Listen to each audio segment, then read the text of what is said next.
So this is the scheme of chapter number 4.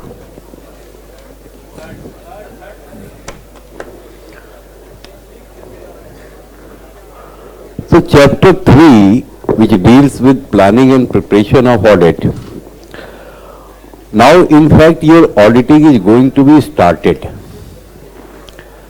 अब शुरू हो रही है ऑडिट आपकी.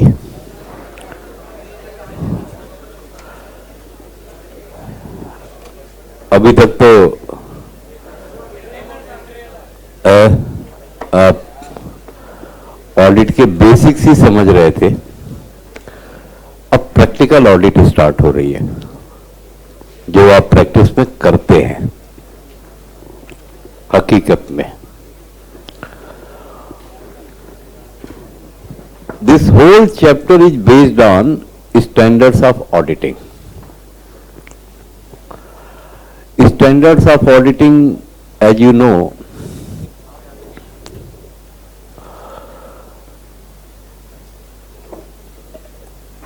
they have and they are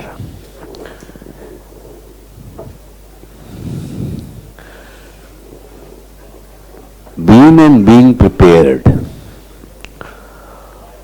to standardize the discipline of audit.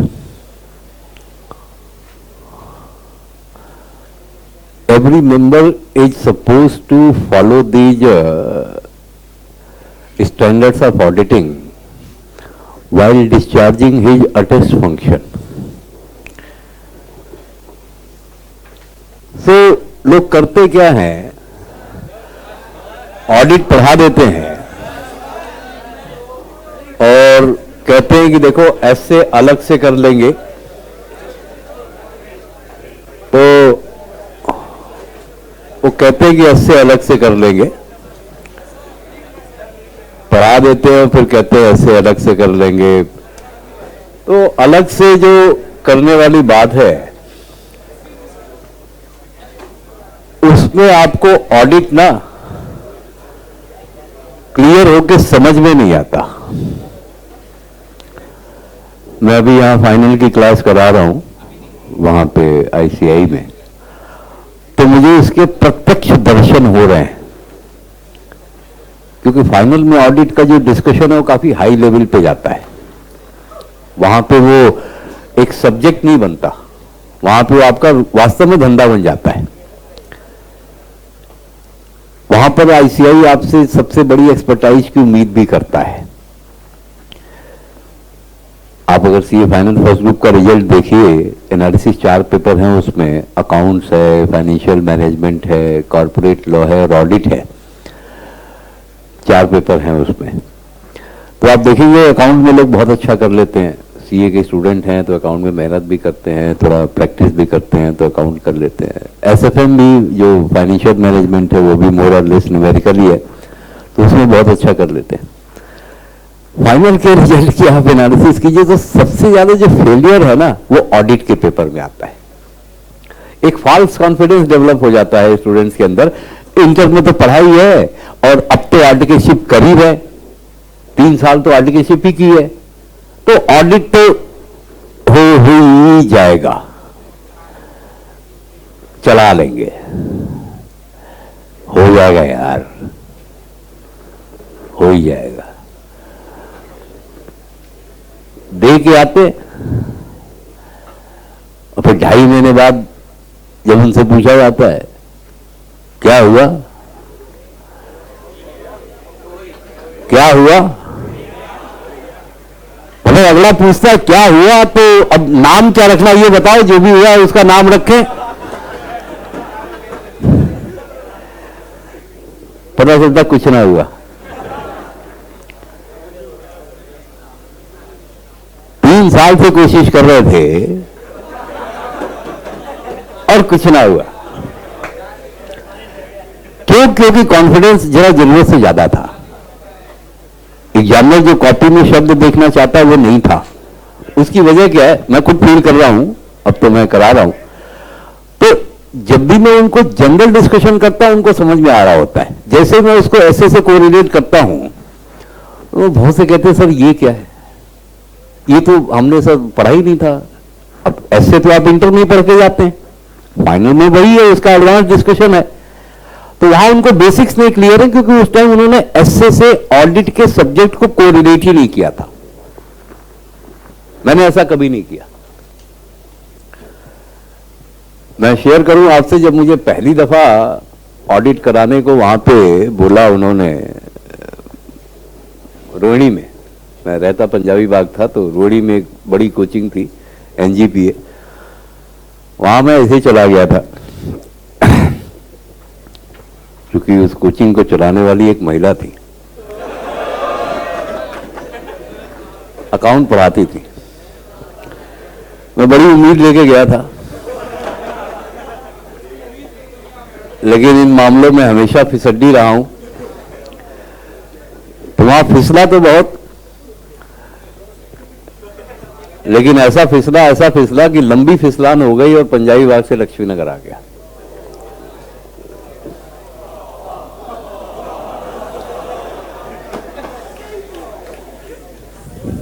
तो वहां मैं लॉ पढ़ाने के लिए गया शुरू में, ऐसे ही मजे लेने के लिए। मेरे एक दोस्त ने कहा मुझसे कि वो तू करना, अरे भूतनी के सीए इसलिए किया कि वहां जाकर के पढ़ाएंगे, सारे पढ़ाना होता तो बीएससी एमएससी करके मैं साइंस का टीचर लग गया होता। एमएससी तो मैंने जानबूझ के छोड़ी, इलेक्ट्रॉनिक्स में एडमिशन हुआ, मैंने कहा ना करना।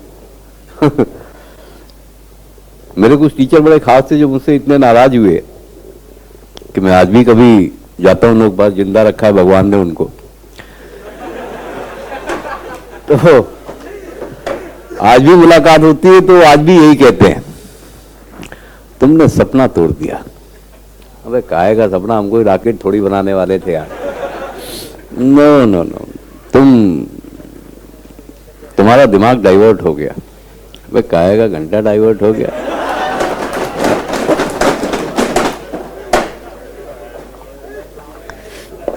Old people old thoughts. तो मेरे एक दोस्त ने मुझे धक्का देके भेजा, तो मैंने कहा चलो मैं लॉ करा देता हूं। लॉ कराने लगा, फिर उनको लगा कि हाँ ठीक है, प्राइवेट कोचिंग में तो आप जानते हैं भी स्टूडेंट अगर बढ़े तो बहुत बढ़िया। फिर मैं टैक्स भी कराने लगा वहां। अचानक उन्होंने कहा कि sir audit. What? Audit as a teacher, as a subject? मैंने कहा भाई साहब हम खुद ही ना पढ़ के पास हुए ऑडिट, टाइम कहां होता था हमारे पास है? दिन भर वो फर्म में हमारी ऐसी तैसी हुआ करती थी है? और उसके बाद बॉडी में इतनी फर्मनेस नहीं रह जाती थी कि घर पे आके कुर्सी पे फर्म होकर के बैठ सके। तो ऑफिस की फर्माबरदारी करने में एनीवे उन्होंने कहा नहीं सर ऑडिट बहुत स्कोप है, ये है वो है, ऐसा है वैसा है। मैंने कहा भाई देख हम खुद ही ना पढ़ते थे ऑडिट है, और हम तो बस निकल ही गए। कहे नहीं सर। मैंने कहा यार पढ़ने कौन आएगा, मतलब मुझे जब तक भरोसा नहीं था कि ऑडिट भी कोई पढ़ने आ सकता है। मैंने कहा ये तो यार पढ़ने की चीज ही नहीं है, ये तो करने की चीज है। मतलब back then it was my firm believe, और आज भी मेरा ये बिलीव है। हालांकि आज तो ऐसे इतने ज्यादा हो गए कि पढ़ना मजबूरी हो गई है। मतलब हमने भी करके सीखा बॉस।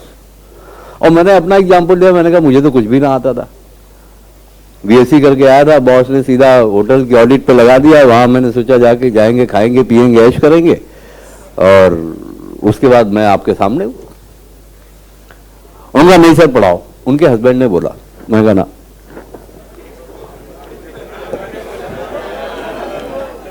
मना किया, मोटरसाइकिल उठाई फर्राटे चला आया।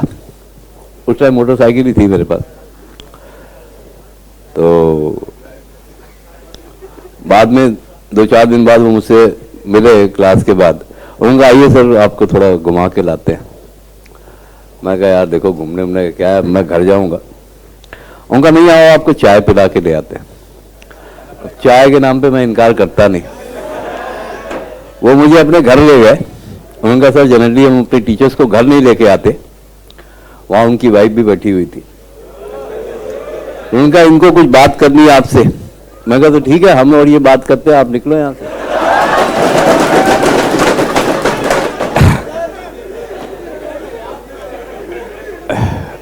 और कहा नहीं आप लोग बात कीजिए, मैं चाय बनाता हूं।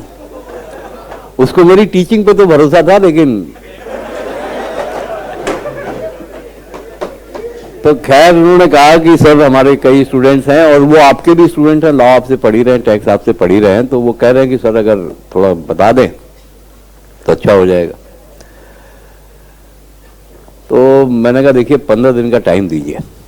अब मैं 15 दिन में आके ही सोचता रहा क्या करूं। दोस्तों से बात की, उस टाइम तो लौंडापना होता था समझिए।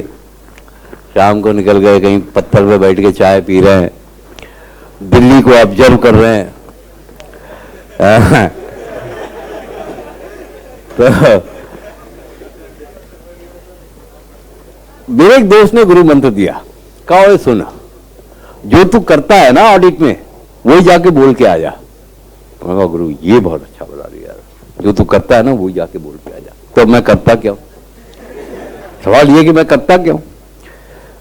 तो मैंने खुद फिर आई डिड माई इंट्रोस्पेक्शन। मैंने कहा मैं किसी ऑडिट को शुरू करने के लिए क्या करता हूं। मैंने कहा जितने भी उस पे अकाउंटिंग स्टैंडर्ड या उस टाइम वो AAS कहे जाते थे, ऑडिटिंग एंड एश्योरेंस स्टैंडर्ड होते हैं, मैं उनको स्टडी करता हूं, लॉ को स्टडी करता हूं, तब एक ऑडिट प्रोग्राम बना के अपने बॉस के सामने रखता हूं। वो अप्रूव करते हैं, डिस्कशन करते हैं, उसके बाद से वो फाइनल होता है। तो मैंने वही स्ट्रक्चर बनाया और वो स्ट्रक्चर मुझे आज तक काम आ रहा है। मेरा कहना यह है कि जब इसी के आधार पे ऑडिट होनी है तो फिर इसको आप अलग से क्यों पढ़ाएं, या इसको आप अलग से क्यों पढ़ें। वो लोग अपने आप को आसान बनाने के लिए कह देते हैं कि इसको अगर अलग से पढ़ाना पड़ा तो रटवा के बता के निकल जाएंगे और बाकी ऑडिट जनरल पढ़ा देंगे। अरे स्टूडेंट कोरिलेट तो करे कि है क्या ये, क्यों ऐसे बनाया गया, कोरिलेट तो करे। तो मेरा कहना है कि ये सारे ऐसे जो ICAI ने बना के दिए है ना, ये हम यहां खुद बनाएंगे। कुछ नहीं है, ये बहुत आसान है, ये अपने को इधर खुद बनाना पड़ेगा। तो अब वो कहते हैं कि इसको अलग से कर लेंगे और उसको जनरल ऑडिट अलग से पढ़ लेंगे। तो ये अलग से क्यों, मिक्स क्यों नहीं करो at the time of it, why you are not mixing it. बात आती है कॉन्फिडेंस पे, वो कॉन्फिडेंस होगा तब मिक्स होगा, अदरवाइज बिना कॉन्फिडेंस के, बिना नॉलेज के, बिना डीप इनसाइट के कोई मिक्स करने की कोशिश करेगा तो फिसल जाएगा। एक दफा क्या हुआ, आपने देखा ना यहाँ दुकानें लगी रहती है, बड़े से कड़ाह में दूध उबलता रहता है और लोग दूध पीते हैं, कुल्हड़ में या गिलास में देकर के दूध पीते हैं। पता नहीं, मुझे समझ में नहीं आता कि मतलब वो दूध की क्वालिटी भी कोई बहुत बढ़िया नहीं होती होगी, क्योंकि वो तो कमर्शियल यूज कर रहा है। तो भाई घर में आप बढ़िया दूध खरीद के लाओ, उसको उबाल के पीने में नहीं, वो मजा नहीं आता। वो चौराहे पे खड़े होकर चुस्की लेके ऑब्जर्व करते हुए जो मजा आता है पीने में। तो ऐसे एक बंदा पहुंच गया वहां, तो उन्होंने कहा भाई दूध दे, तो दे दिया भाई ने, दे ही दिया, दे देगा वो। तो अब वो पी भी गया, पी भी गया। अब पीने के बाद जब पैसे देने की बारी आई तो बोला एक बात बता, तुमने इसमें चीनी नहीं डाली थी? बोला भाई साहब भूल गया, गलती हो गई, लेकिन पैसे तो पूरे देगा। कहा भाई साहब फिर आप क्या करूं बताओ? कैसे चीनी दे? चीनी अलग से लिया, पूरा फांक गया चीनी। और उसके बाद जो उसके बॉडी मूवमेंट बदले हैं कि माइकल जैक्सन खड़ा होकर डांस करता था, वो जमीन पे माइकल जैक्सन हो गया। कभी इधर कभी उधर, कभी इधर कभी उधर, कभी इधर, एकदम बिल्कुल अल्टी पल्टी मारने लगा। तो लोगों ने कहा कि भाई तेरे दूध में कोई पॉइजन है यार, देख इसको फूड पॉइजनिंग हो गई है, दूध बहा दे नहीं तेरा चलान हो जाएगा, तू अंदर जाएगा। भाई ने एकदम दूध बहा दिया, एकदम करके दूध बहा दिया अपना कि भाई साहब चलान हो जाए। उसको पकड़ पकड़ के किसी तरह से उठाया, खड़ा किया और आराम से खड़ा हुआ, हाथ जोड़ा, हाँ क्या बात है, ऐसे कैसे, ऐसे क्यों देख रहा है मुझे? कहा भाई साहब चीनी खाते आपको क्या हो गया था, क्यों क्यों आप ऐसा करने लगे थे? कहा एक बात बता, चीनी मिलानी भी तो पड़ेगी दूध में।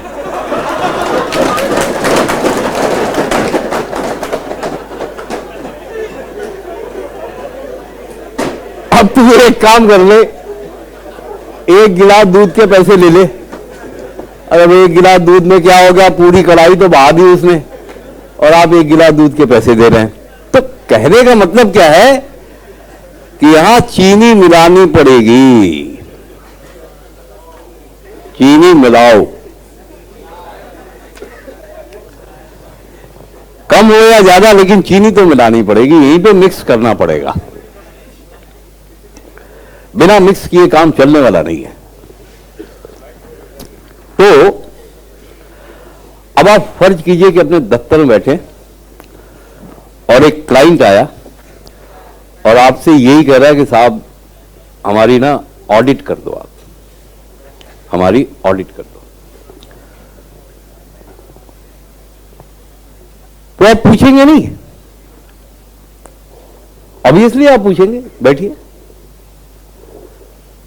क्या नाम है, कहां रहते हैं, और हां करते क्या है, पूछेंगे ना? ये तो पूछना पड़ेगा। उसने बताया जी अंडमान में रहता हूं।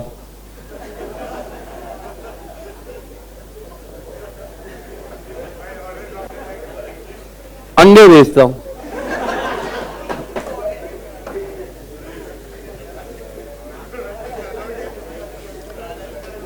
वो बोल रहा है बेचता हूं, भाई सुन रहा है अंडे देता हूं। इसलिए इंस्टीट्यूट ने क्या कहा, यह ऐसा सुप्तेषु जागृति। आप पूछेंगे ना? अब देखिए, अब इनको नहीं सुनाई दे रहा क्या? आप पूछेंगे ना भाई साहब करते क्या हो? Knowledge of business of client, this is the first stage. ICI ने एक एस्से बनाया इसके ऊपर। ऑब्वियसली आप पूछेंगे क्या करते।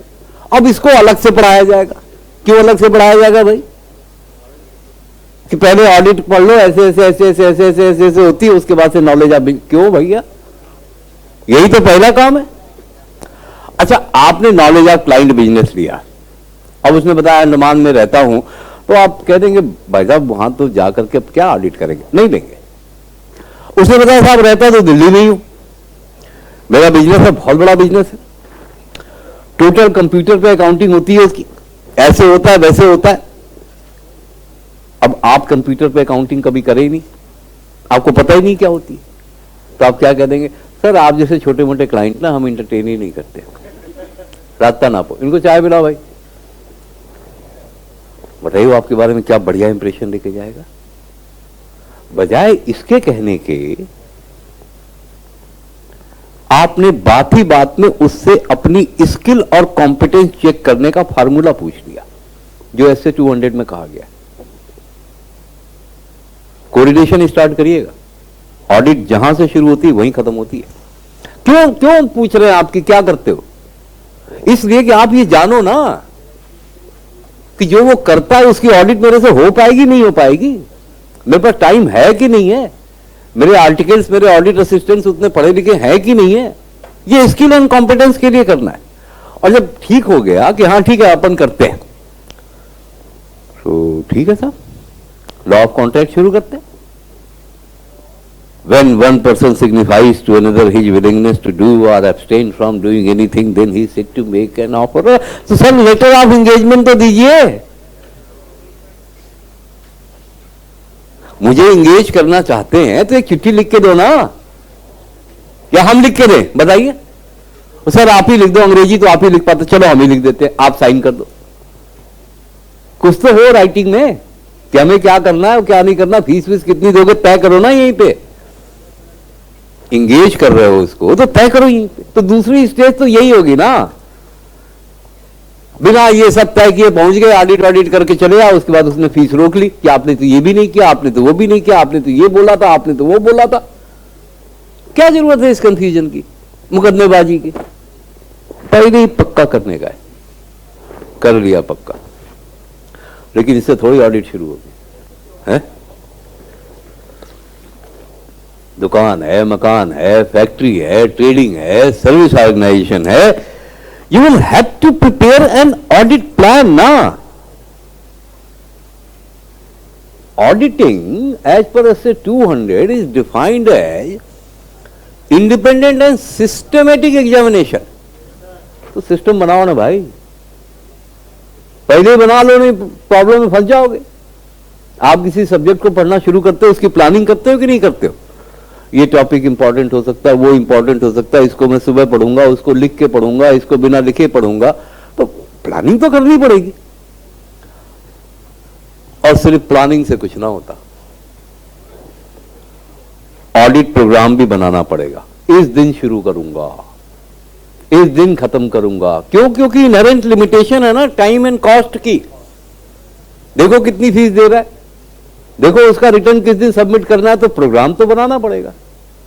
आप भी बनाते हैं, आप एक सब्जेक्ट का प्लान आपने बना दिया, किसकी क्लास करनी है, इसकी किताब खरीदनी है, इसका ऐसा करना है, इसका वैसा करना है, लेकिन यह भी तो बनाना पड़ेगा कि इसको सुबह 3 घंटे पढ़ना है तो पढ़ना है, इस पे रात में न्यूमेरिकल लगाने तो लगाने ही तो करना पड़ेगा ना। बना लिया आपने, सब तैयार कर दिया, फला दिन से शुरू होनी है, इतने बज के इतने मिनट पे ऑडिट शुरू होगी, 4 आदमी जाएंगे, ऑडिट निपटा के आएंगे। कागज तो लेके जाना पड़ेगा, ऑडिट डॉक्यूमेंटेशन तो करना पड़ेगा। ऐसे 200 में इसके बारे में बोला, whatever you will check, whatever you will observe you will have to prepare audit files. तो ये तो करना पड़ेगा। और पहला स्टेप उसने बोला था इंटरनल कंट्रोल का इवेल्युएशन, लेकिन इंटरनल कंट्रोल चैप्टर नंबर 4 में है। किताब का स्ट्रक्चर तो अब तक आपने देख ही लिया होगा, वो तो एक अलग चैप्टर बड़ा इंपॉर्टेंट है। और उसके बाद ऐसे 200 ने क्या बोला था? Audit evidence. Auditor will lead to obtain sufficient and appropriate audit evidence so as to enable himself to form an opinion. तो ऑडिट एविडेंस पे भी एक ऐसे डालना पड़ा। मैंने आपको बताया था पहले ऑडिट एविडेंस कंसेप्ट के रूप में था, चैप्टर 2 में शामिल था, लेकिन फिर ऐसे डाल दिया गया, तो अब ये चैप्टर 3 में आ गया, चूंकि ऐसे हो गया, कोड हो गया। चलो ऑडिट एविडेंस, चलो भाई। अब ये एग्जाम्पल शायद पहले भी दिया है मैंने। परचेज 1,20,000 और ऑफिस रेंट 1,20,000। ऑफिस रेंट 10,000 रुपए महीना और परचेज पूरे साल का 1,20,000। क्या दोनों के देखने का तरीका एक ही होगा? ये किस चीज पे वेरी करेगा? ऑडिट मटेरियलिटी के आधार पे। पहले ये कंसेप्ट था, अब ऐसे हो गया। यहां आपकी मटेरियलिटी पहचानने के तरीके बताए जाएंगे कि कब कौन सी चीज मटेरियल है और कब कौन सी चीज मटेरियल नहीं है। ये कॉस्ट अकाउंटिंग वाला मटेरियल नहीं है, इसका मतलब है इंपॉर्टेंस, महत्व, सिग्निफिकेंस, कि तुम्हारे ऑडिट के लिए किस आइटम का क्या सिग्निफिकेंस है। और जब ये देख लिया कि हाँ ये वाला परचेज बड़ा इंपॉर्टेंट है, इसके 10,000 वाउचर्स हैं, तो एक तरीका है 10,000 वाउचर चेक कर जाओ। लेकिन वो इनहेरेंट लिमिटेशन में पहले बताया था, you are authorise to do audit sampling, पहले बता दिया था। उसका भी एक ऐसे है, सैंपलिंग कैसे होगी, ऐसे आंख मूंद के ऐसे नहीं निकालना है। उन्होंने तरीका बताया है कि परचेज की सैंपलिंग ऐसे होगी, डेटर्स की ऐसे होगी, हर तरीका अलग अलग बता रखा है। और हां, आप कंपैरेटिव एनालिसिस तो करते हो ना, एनालिटिकल रिव्यू तो करना पड़ेगा कि पिछले साल सेल इतना था। आपको एक टेलीफोन का एग्जांपल बताया था, पिछले साल 1 लाख था, इस साल 10 लाख हो गया, तो क्यों हो गया? That is called analytical review. आपने शायद रेशियो एनालिसिस नाम सुना होगा, आपके एफएम में है, शायद आप पढ़ेंगे भी। ये वही रेशियो एनालिसिस है। जीपी रेशियो कितना है, एनपी रेशियो, ये सब तो आपने भी कभी कभी निकाला होगा, GP ratio, NP ratio. What you are doing, आपने परचेज की मटेरियलिटी डिसाइड कर ली, 10,000 वाउचर है, इनमें से 1,000 देखूंगा, पिछले साल इतना था, इस साल इतना है, इसका जीपी रेशियो इतना है। अब आप चेक करना शुरू करेंगे, तो जब आप चेक करना शुरू करेंगे, दो चीजें होंगी, या तो चीज सही निकलेगी या तो गलत निकलेगा। और जैसे गलत निकलेगी आपको फैसला करना पड़ेगा कि ये फ्रॉड है या एरर है। इस पे भी एक ऐसे है 240, इस पे भी एक ऐसे है। क्या फ्रॉड है, कब फ्रॉड है, किन कंडीशंस में फ्रॉड ज्यादा बढ़ता है, क्या रिस्पॉन्सिबिलिटी है ऑडिटर की फ्रॉड के लिए, क्या रिस्पॉन्सिबिलिटी है ऑडिटर की एरर्स के लिए, कितने तरह की एरर होती हैं, ये सब इसका हिस्सा है। और आप देखिए, ये सब ऑडिट एविडेंस के सब ग्रुप हैं, मतलब मटेरियलिटी अलग नहीं है, ये ऑडिट एविडेंस से रिलेटेड है। सैंपलिंग अलग नहीं है, क्योंकि सैंपलिंग आप करते किसकी है, ऑडिट एविडेंस की करते हैं। एनालिटिकल रिव्यू आप करते किस लिए, ऑडिट एविडेंस लेने के लिए करते हैं। और मैनेजमेंट से बातचीत तो करनी पड़ेगी ना, आरबीएम तो लेना पड़ेगा ना, रिप्रेजेंटेशन बाय मैनेजमेंट तो लिखवा के लेना पड़ेगा कि भाई तुम्हारा परचेज गलत है, बताओ तुम्हारा एक्सप्लेनेशन क्या है, तुम्हारा असेट ये ठीक काम नहीं कर रहा, बताओ तुम्हारा एक्सप्लेनेशन क्या है, तुमने स्टॉक रजिस्टर नहीं रखा, बताओ तुम्हारा एक्सप्लेनेशन क्या है। बताओ ना, लिख के बताओ, ऐसे हवा में नहीं चलेगा, ओरल में नहीं चलेगा। रिप्रेजेंटेशन बाय मैनेजमेंट तो लेना पड़ेगा। और हां, ये सब करते हुए ऑडिट की क्वालिटी पे कंप्रोमाइज नहीं होगा। तो क्वालिटी ऑफ ऑडिट क्या है, इसका भी ऐसे डाल दिया कि ऑडिट की क्वालिटी कैसे मेंटेन होगी।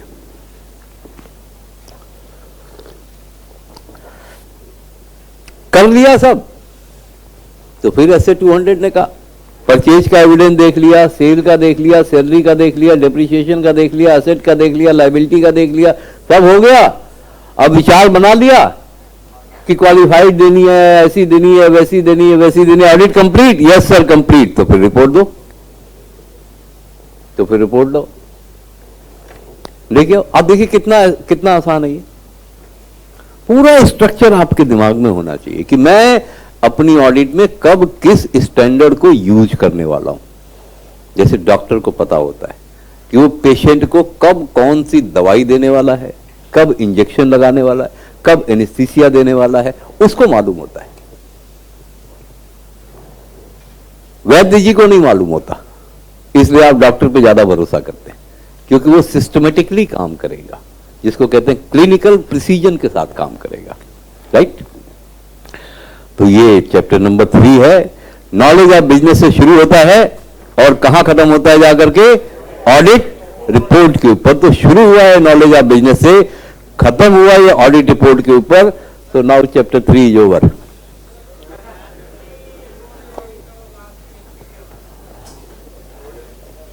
ऑडिट प्रोग्राम चैप्टर 3 खत्म करने के बाद जरा चैप्टर 2 के सवाल ले लें हम लोग। आइए,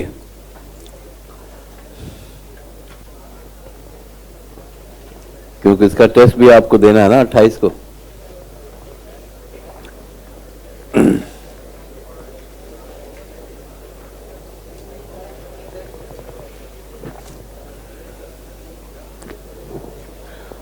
आपके साथ चैप्टर 1 के क्वेश्चन डिस्कस किए थे।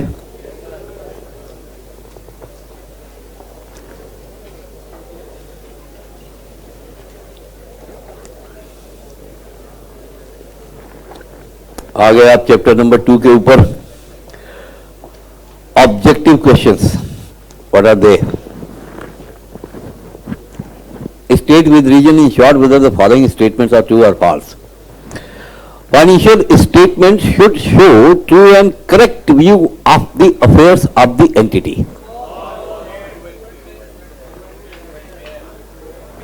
मुश्किल से एक लाइन का सवाल है और 2 लाइन का इसका उत्तर है।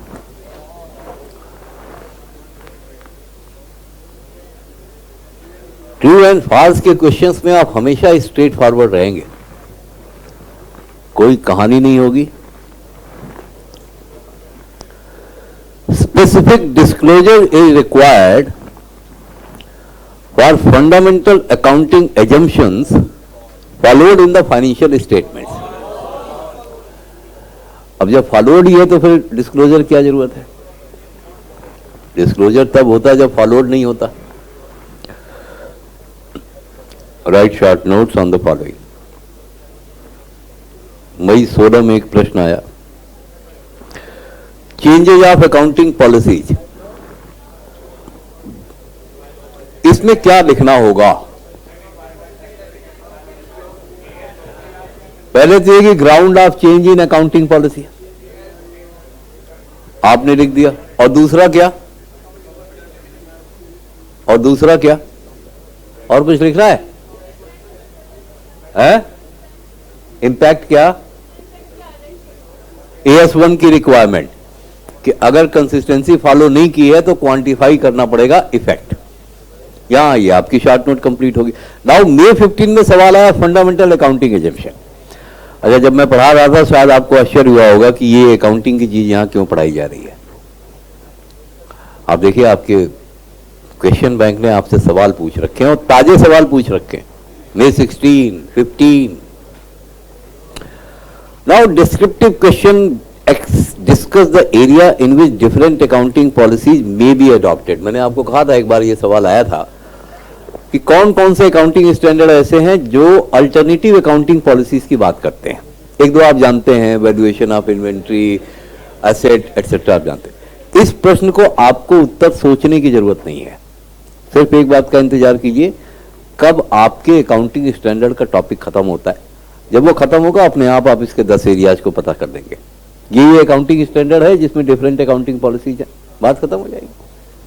और आप इतने तो AS पढ़ेंगे ही अपने कोर्स में, तो इस प्रश्न के लिए ज्यादा परेशान होने की जरूरत है। Explain the concept of true and fair view. You know what you are required to write. कि ट्रूथनेस एंड फेयरनेस होती कब है? जब बुक्स ऑफ अकाउंट प्रॉपर होंगी, अकाउंटिंग पॉलिसी, अकाउंटिंग स्टैंडर्ड क्या, no transaction is omitted, those grounds. और फिर ये आ गया mention the area in which different accounting policies are encountered and how they are would be disclosed. तो 18 और 20 तो एक ही सवाल है, समझिए, इसका इंतजार कीजिए। कहने का मतलब क्या है? बेसिकली इन 2 क्वेश्चंस ने आपके प्रेजेंस ऑफ माइंड को चेक किया और इन 2 क्वेश्चंस ने इसको चेक किया कि कहीं आप ऑडिटर के तौर पे अपनी जिम्मेदारी भूल ना गए हों।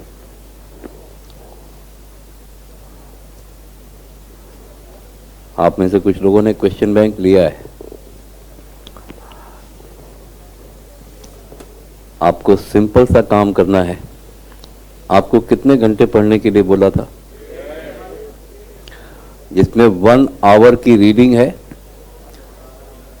और 30 मिनट्स की राइटिंग है। मुझे उम्मीद है कि आप ये कर रहे होंगे।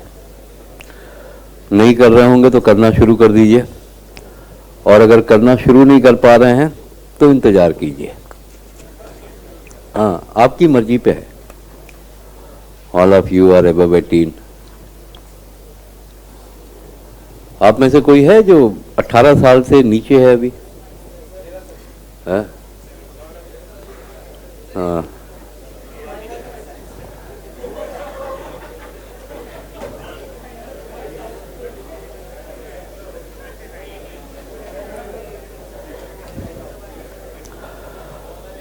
अच्छा, अब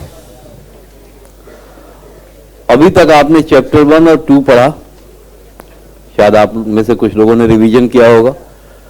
कोई प्रॉब्लम है चैप्टर नंबर 1 और 2 में तो बताइए, अदरवाइज हम चैप्टर 3 का डिस्कशन शुरू करते हैं। 1 and 2, यस।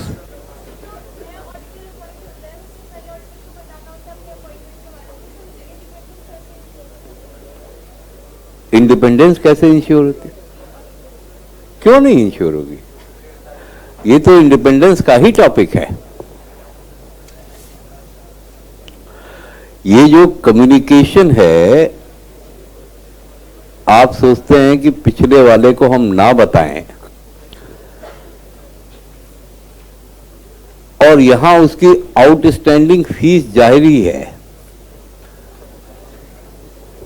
मैनेजमेंट ने पे नहीं किया है, और आप अगले साल की ऑडिट शुरू कर दें, ठीक है, तो आपके भी मन में आएगा कि कल को अगर मेरी भी फीस आउटस्टैंडिंग रह गई तो मेरा ही भाई कोई आकर के शुरू कर देगा और मेरी फीस भी ड्यू रह जाएगी।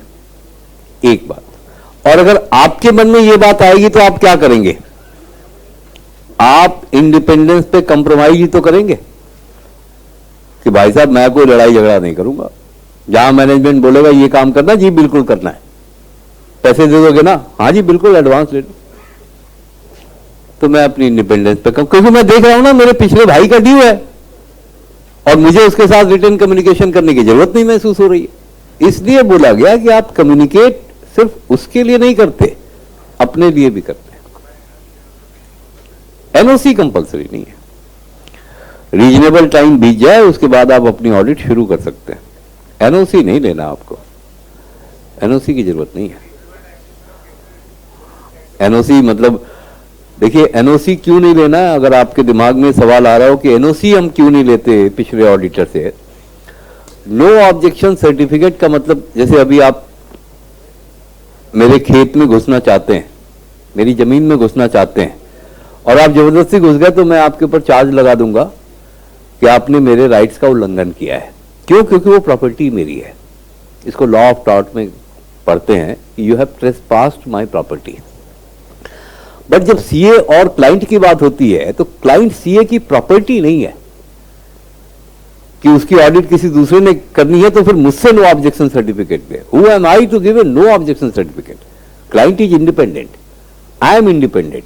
जब तक उसको मुझसे काम कराना था, मेरे साथ उसने कॉन्ट्रैक्ट किया, मैंने सर्विस दी। अब कॉन्ट्रैक्ट अगर ब्रीच किया उसने पैसे ना दे करके, तो ऐसा थोड़ी कि मैं बोल दूं कि नहीं साहब नो ऑब्जेक्शन, या तो फिर कोर्ट में केस चल रहा। इसलिए एनओसी लेने की जरूरत नहीं है।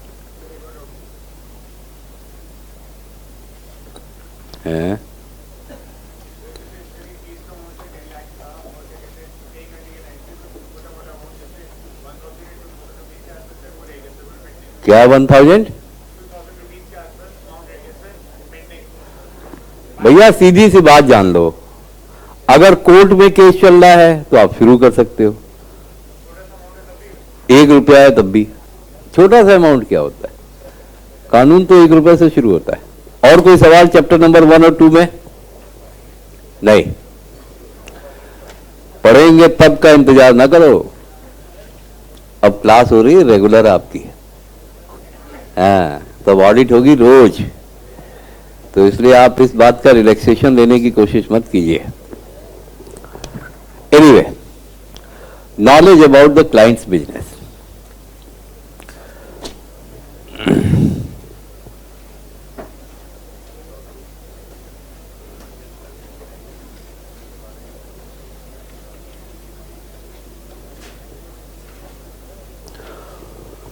Now merged with SA 315, that is called assessment of risk associated with audit. तो अब इसमें एक मैसेज छिपा हुआ है कि पहले कभी नॉलेज ऑफ क्लाइंट बिजनेस का इंडिपेंडेंट ऐसे हुआ करता था, लेकिन अब क्या हुआ है? नॉलेज ऑफ क्लाइंट बिजनेस के इंडिपेंडेंट ऐसे को उठा करके रिस्क असेसमेंट में कन्वर्ट कर दिया गया है। अच्छा, क्यों रिस्क असेसमेंट में कन्वर्ट किया? मैंने आपको अभी भी बताया कि आप जब क्लाइंट से उसके बारे में बात कर रहे हैं तो आप रिस्क का ही तो इवेल्युएशन कर रहे हैं कि मैं कर भी पाऊंगा या नहीं कर पाऊंगा। इसके साथ काम करना ठीक है या नहीं ठीक है, तो उनका इंडिपेंडेंट बनाने की जरूरत नहीं है, इसको मर्ज कर दो, तो मर्ज कर दिया। तो ऐसे 315 हम 3 भागों में करने वाले हैं। एक हिस्सा हम यहां करने वाले हैं, एक हिस्सा हम थोड़ा सा मेटीरियलिटी में करेंगे, और एक हिस्सा जो फाइनल है वो जाके करेंगे इंटरनल कंट्रोल सिस्टम में, राइट। तो अब देखिए, जब भी कोई ऐसे शुरू होता है ना, तो उसकी हेडिंग शुरू होती है पर्पस से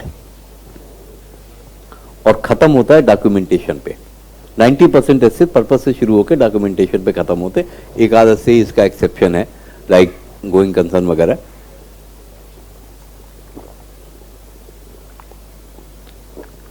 तो हमें यह बताया जा रहा है आईसीआई के द्वारा कि जब हम कोई ऑडिट शुरू करने वाले होंगे तो क्लाइंट से पूछेंगे कि भाई तुम क्या करते हो, क्यों?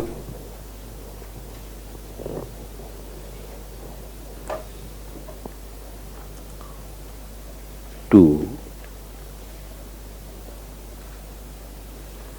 No about audit risk.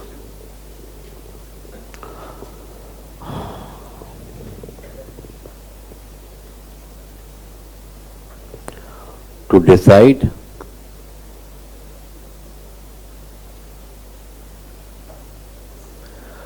skill and competence of audit team। Simple, बताइए इसमें कुछ नई चीज है? ये तो हम खुद से भी सोच के लिख सकते हैं, यही है ये इसका ऑब्जेक्टिव,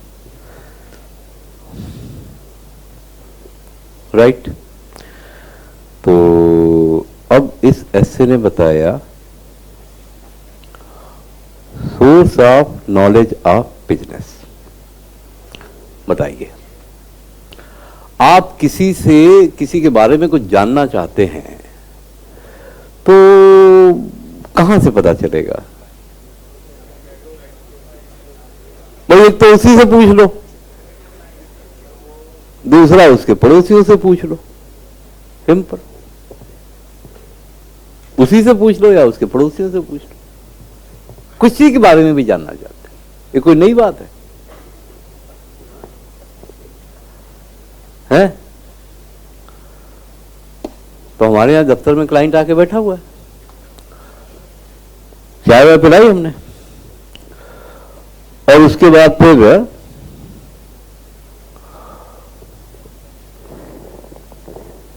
पूछना शुरू कर दिया। ध्यान दीजिएगा, ये आगे भी काम आएगा। जब हम ऑडिट प्लान कर रहे होंगे ना और ऑडिट डॉक्यूमेंटेशन, तो एक हिस्सा ऐसे उठ के यहां से सीधा वहां जाके चिपकेगा। हमें भी चिपकाना आना चाहिए,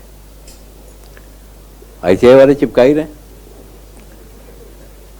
अमेरिका से डाउनलोड करेंगे स्टैंडर्ड, जहां जहां अमेरिका लिखा वहां वहां इंडिया टाइप करेंगे, चिपका देंगे, लो बेटा पढ़ो। तो इंटरनल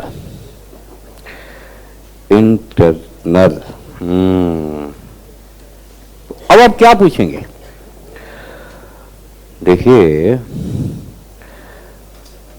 पहली बात तो आप यही पूछेंगे ना, तुम्हारा नाम क्या है बसंती?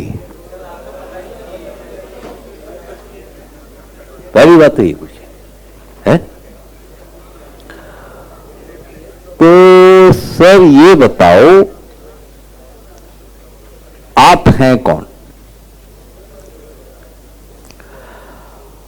आप हैं कौन तो बताएगा कि सर अपन एक ना कंपनी है। तो अगला आएगा, भाई साहब प्लीज, कहां है आपका मेमोरेंडम, कहां है आपका आर्टिकल?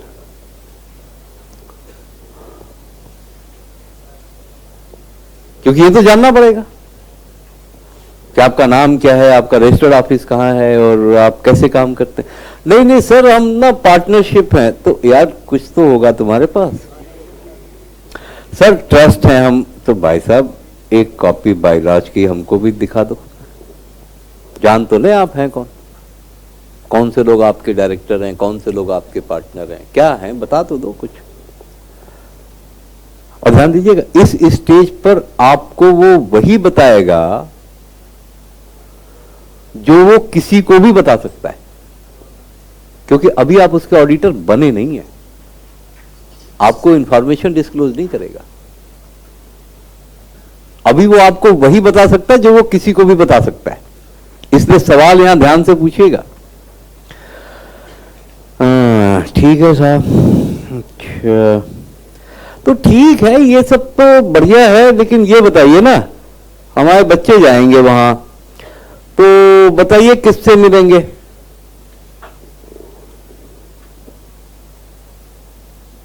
उनको स्टॉक चेक करना है साहब, तो बताइए किससे मिलेंगे? एक फ्रिज आपके लिए ऑडिट में कई बार आने वाला है, पर्सन चार्ज विद गवर्नेंस कई बार आने वाला। ये बता दीजिए ना, कौन जिम्मेदार है स्टॉक का, कौन जिम्मेदार है परचेज का, कौन सेल का जिम्मेदार है, ये बता दीजिए। नहीं तो हमारे बच्चे जाके वहां परेशान होंगे बेकार में, उनको कंफ्यूजन होगा। अच्छा, ये बता दिया आपने। अच्छा, आप बड़ी कंपनी दिखाई दे रहे हैं यार, बढ़िया, आपसे अच्छे खासे पैसे मिलेंगे। सर थोड़ा सा अगर बुरा ना माने तो बता दें कि आप अकाउंटिंग वगैरह कैसे करते हैं। तो यहां आप उनसे ये नहीं पूछ रहे कैश कर रहे हैं या एक्रूवल कर रहे हैं, यहां आप उनसे ये पूछ रहे हैं मैनुअल है, कंप्यूटराइज्ड है, मिक्स्ड है, क्या है बता दीजिए ना, ताकि मैं अंदाजा लगा सकूं कि मैं मैनेज कर पाऊंगा कि नहीं। ये बेसिक दिमाग में रखना पर्पज। हाँ तो ठीक है। अच्छा, ये बताइए कि आप नई कंपनी तो है नहीं साहब, बहुत पुराना, हमारे दादाजी के जमाने से बिजनेस हो रहा है। तो सर वो अगर हो सके तो पिछली ऑडिट रिपोर्ट दे दीजिए। ऑडिट रिपोर्ट वो दे देगा आपको, क्योंकि वो पब्लिक डॉक्यूमेंट है। अब इस ऑडिट रिपोर्ट को आप क्यों मांग रहे हैं?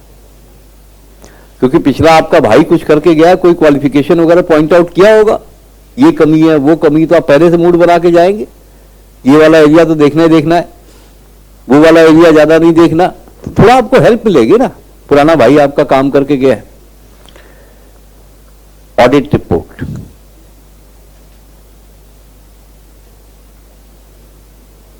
External,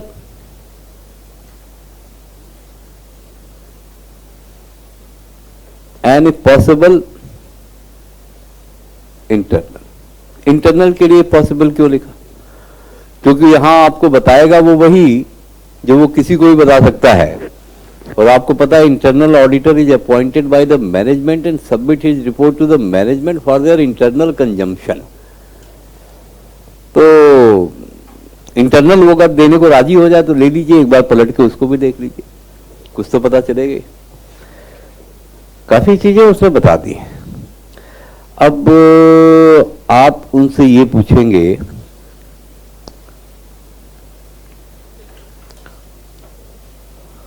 nature and scale of business. बड़ा भाई साहब, दुनिया के 140 देशों को एक्सपोर्ट करता हूं, तो आप कह दीजिए जी हम तो नेशनल सीए हैं, इंटरनेशनल सीए नहीं है। जैसे उसने बताया दुनिया के 140 देशों को एक्सपोर्ट करता हूं, एकदम आपके दिमाग में खटाक आना चाहिए, भाई साहब दुनिया के 140 देशों के कस्टम एक्ट पढ़ने पड़ेंगे, तब इसकी ऑडिट निपटेगी, नहीं तो निपटेगी नहीं। और यहां तो हाल है कि अपना इंडिया वाला ही फाइनल में छोड़ के चले गए थे, पास हो गए थे, हैं? तब निपटेगी। तो अगर आप कर सकते तो कर लीजिए, और नहीं कर सकते तो मत कीजिए। और फिर आप एक सवाल और पूछेंगे, भाई साहब देखिए वैसे तो आप चेहरे वेरे से बड़े शरीफ आदमी दिखाई दे रहे हैं, लेकिन क्या है ना,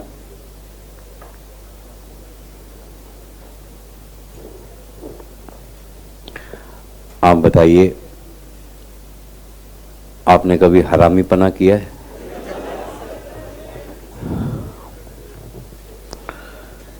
मतलब हरामीपना सर, अरे अच्छा आप समझ नहीं रहे तो मैं सीधे सीधे पूछ लेता हूं।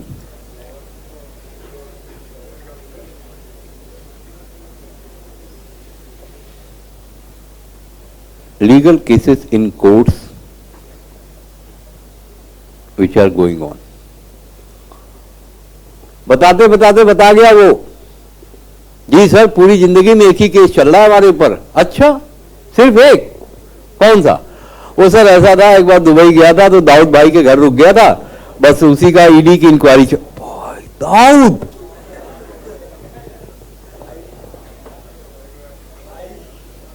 भाई साहब ऐसा आप तो किसी भाई के ही पास जाओ फिर ऑडिट कराने, हमसे तो ना हो पाएगा। उन्होंने बताया था 10 केसेस चल रहे हैं, एक तो पॉल्यूशन का केस चल रहा है, एक इनकम टैक्स का केस चल रहा है, एक सेल टैक्स का केस चल रहा है, और एक इसका चल रहा है। ठीक है, बढ़िया यार, तुम तो मजेदार आदमी हो। मतलब कोई देश विरोधी काम का केस चल रहा है, भागे भागे छोड़ करके कुछ पैसे वैसे लेकर के बैंक के आप भागने की फिराक में है, तब तो हम नहीं करते आपकी ऑडिट। और देखिए ये भी वो बताना पड़ेगा, क्यों कोर्ट में केस चल रहा है तो पब्लिक मैटर है, इसको भी बताना पड़ेगा। अच्छा, अब जब कानून की बात आई गई है तो फिर लिस्ट ऑफ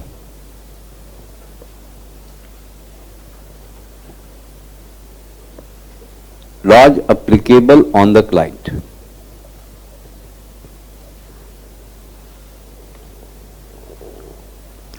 पता चले क्या क्या पढ़ के जाना पड़ेगा। अब देखिए इनमें से कोई भी पॉइंट ऐसा नहीं है जो कि बड़ा सीक्रेट हो।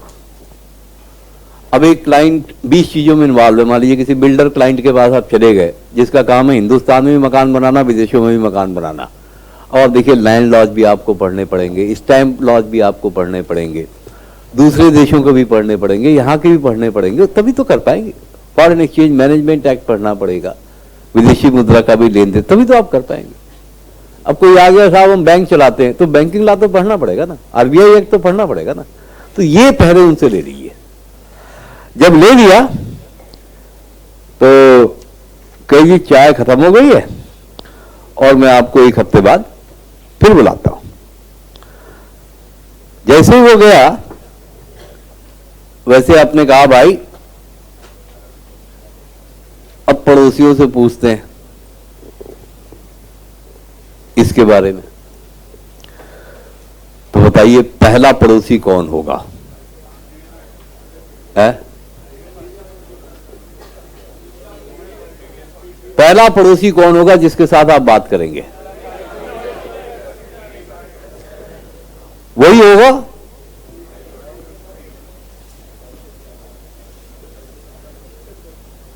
प्रीवियस ऑडिटर वो बता देगा कि अरे जो आया था बड़ा शरीफ दिख रहा होगा ना तुम्हें, पैदाइशी हरामी है वो।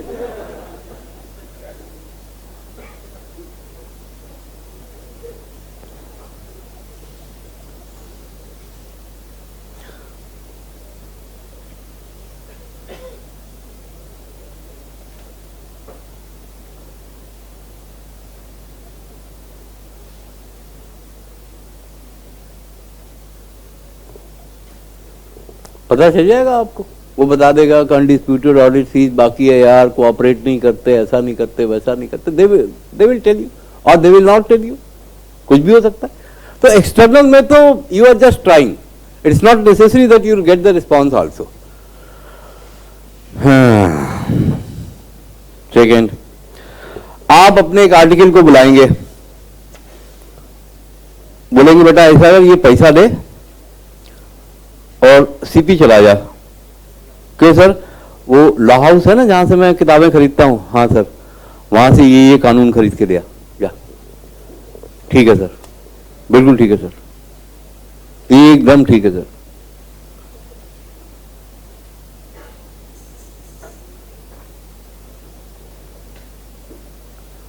अपडेशन ऑफ रेलिवेंट लॉज, ये भी तो एक्सटर्नल ही है। अच्छा, laws include regulations, laws include notifications, laws include circulars, article 13(2) explanation number 1 of constitution बताता है लॉ का मतलब क्या है। अब तो आप लोग जीएसटी पढ़ रहे होंगे, आप देखते हैं कि कानून में रेगुलेशन भी शामिल होता है, रूल रेगुलेशन भी शामिल होता है। कोई भी सेक्शन बिना रूल के तो एग्जीक्यूट ही नहीं हो पाता, और गवर्नमेंट बीच बीच में नोटिफिकेशन जारी करती रहती है। इतने नोटिफिकेशन कि जीएसटी लागू हुए 1 साल हुआ, 365 दिन। और जानते हैं शुरू के 365 दिनों में कितने अमेंडमेंट्स आए? 357। It's a matter of record, it was stated in Lok Sabha. जब मैंने सुना ना तो मैंने कहा भाई सब कुछ पढ़ाइयो, टैक्स ना पढ़ाइयो, बड़ा खतरनाक है। आज आप कुछ पढ़ा के आओ, अगले दिन पता चला रात में 11 बजे इंटरनेट ऑन किया, नोटिफिकेशन। मतलब बीवी कह रही सो जाओ और आप नोटिफिकेशन नोटियाने में पड़े हुए हैं।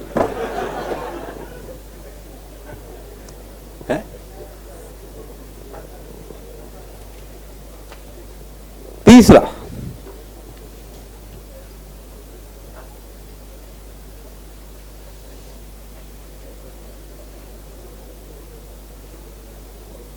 study the financial statement of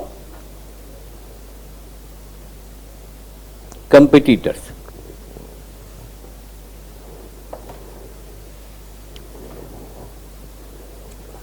इससे क्या होगा? फाइनेंशियल स्टेटमेंट ऑफ कॉम्पिटिटर्स की स्टडी करके आप क्या करेंगे?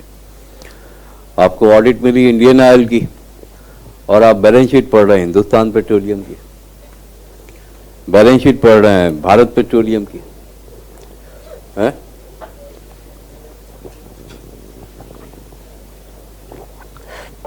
ऑडिट मिली मारुति कंपनी की और बैलेंस शीट पढ़ रहे हैं टाटा मोटर्स की।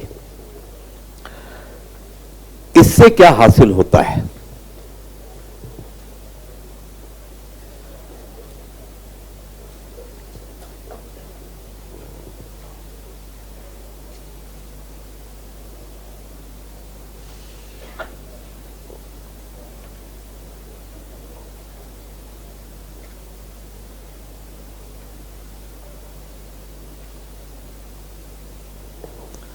देखिए आप क्या कर रहे हैं, कोशिश क्या कर रहे हैं?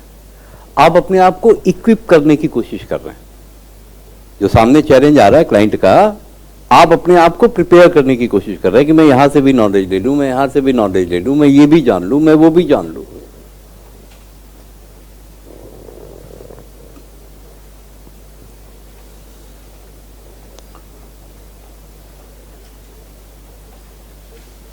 Study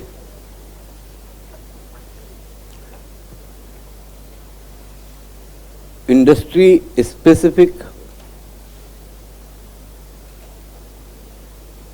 pronouncement of ICAI। अब आप पूछेंगे ये इंडस्ट्री स्पेसिफिक प्रोनाउंसमेंट्स क्या होते हैं? देखिए ICAI आपकी मदद करने के लिए बहुत कुछ करता रहता है।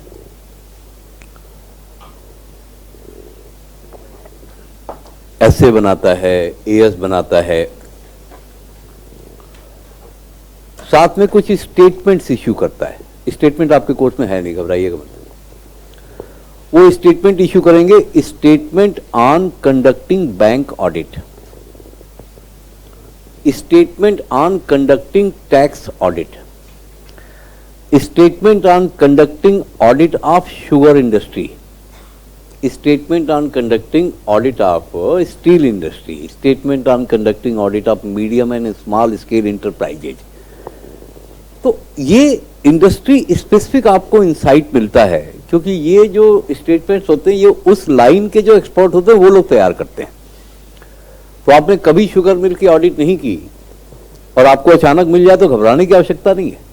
आप उस स्टेटमेंट को लीजिए और आप देखिए कि शुगर मिल में काम कैसे होता है, ये वहां लिखा होगा। कितने तरीके से शुगर बनती है ये वहां लिखा होगा। क्या क्या मशीनरी इस्तेमाल होती है, उसकी प्रोबेबल कॉस्ट कितनी हो सकती है, ये वहां लिखा होता है। प्रोडक्शन करने के बाद मार्केट में क्या जाता है, मार्केट में कैसे खरीदारी का सिस्टम है, कुछ सरकार खरीदती है, कुछ प्राइवेट लोग खरीदते हैं, ये वहां लिखा होता है। मतलब कहने का कि आप नॉलेज तो ले लीजिए, जहां से भी नॉलेज ले सकते हैं वहां से। What is this? This is nothing but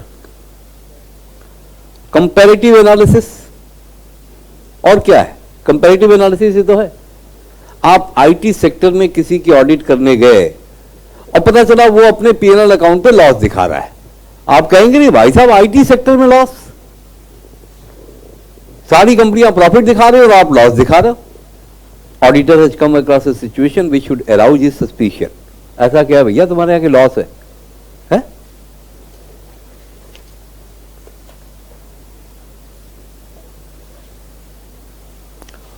दारू कंपनी में चले गए लॉस,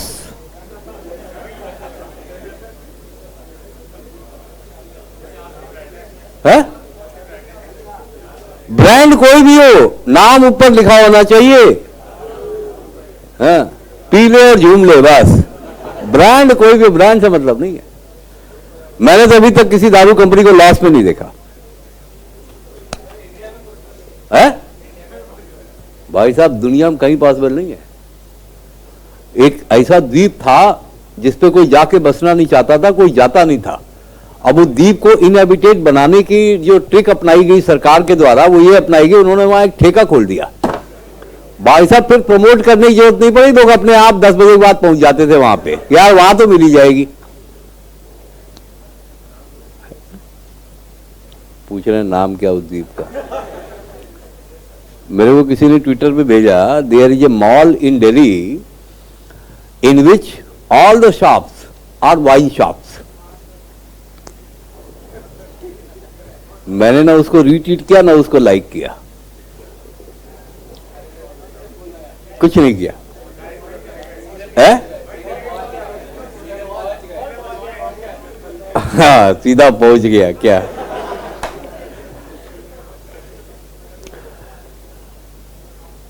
ये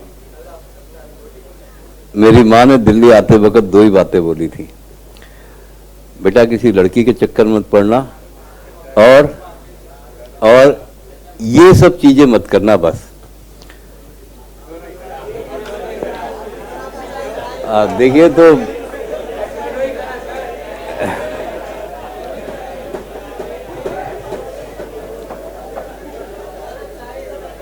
उस चीज को मैंने आज तक कायम रखा है।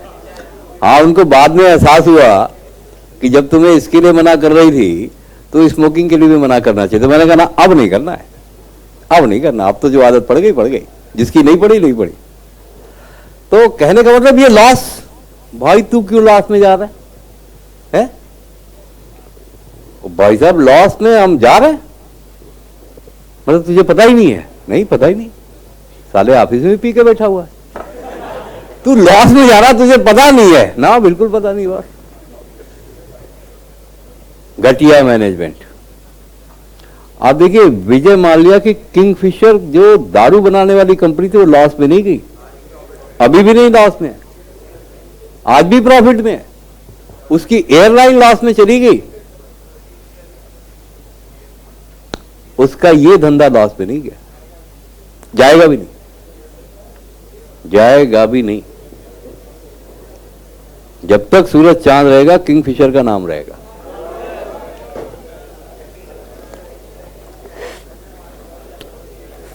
अच्छा आपको सरप्राइज नहीं होता कि यार सरकार को उसको इतना पीछे पड़ने की क्या जरूरत है? कहे ठीक है भाई जो तू जहां रह रहा रह ले, ये जो तेरी किंगफिशर दारू वाली कंपनी इससे हम पैसे रिकवर कर ले रहे, उससे कर सकते हैं? कोई बताएगा उससे क्यों नहीं कर पा रहे हैं? सेपरेट लीगल एंटिटी है ना कंपनी लॉ में, नहीं कर सकते। तो अब मैं फिर इस पे आता हूं कंपैरिजन वाले पे, और आप देखिएगा कंपैरिजन का कमाल।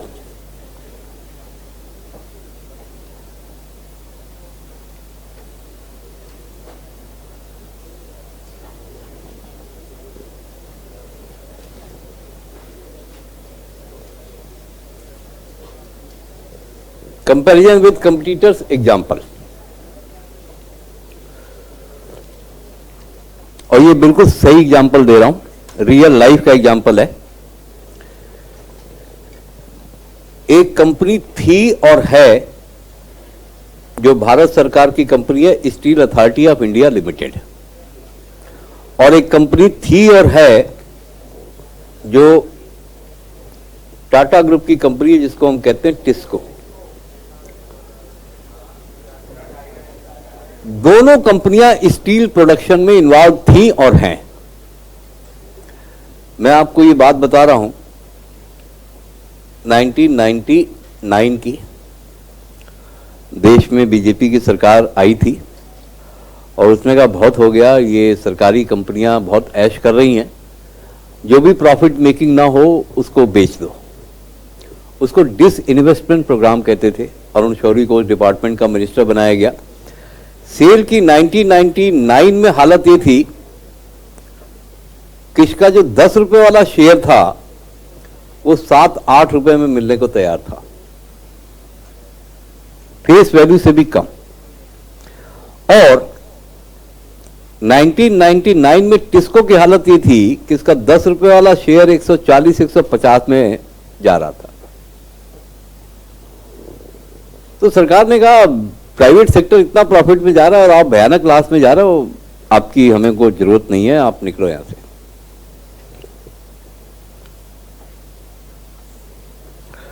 इनके पीएनएल में लॉस था और इनके पीएनएल में प्रॉफिट था।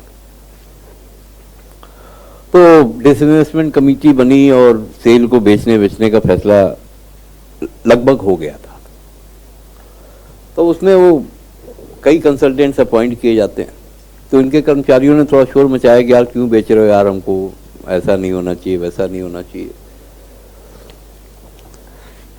गवर्नमेंट ने 2-3 कंसल्टेंट अपॉइंट किए, लेकिन सबने कहा कि नहीं, सेल द सेल।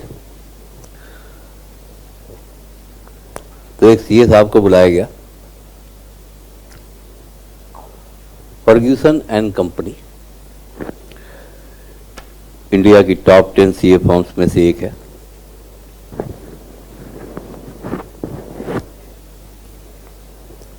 मुझे इनके साथ, मुझे क्या मतलब, मेरी जो पेरेंट फर्म है इनके साथ मिलकर के 2 ऑडिट करने का मौका मिला था। आज तक उस अनुभव को भूल नहीं पाया हूं। पहली बार किसी लेडी सीए के साथ काम किया था।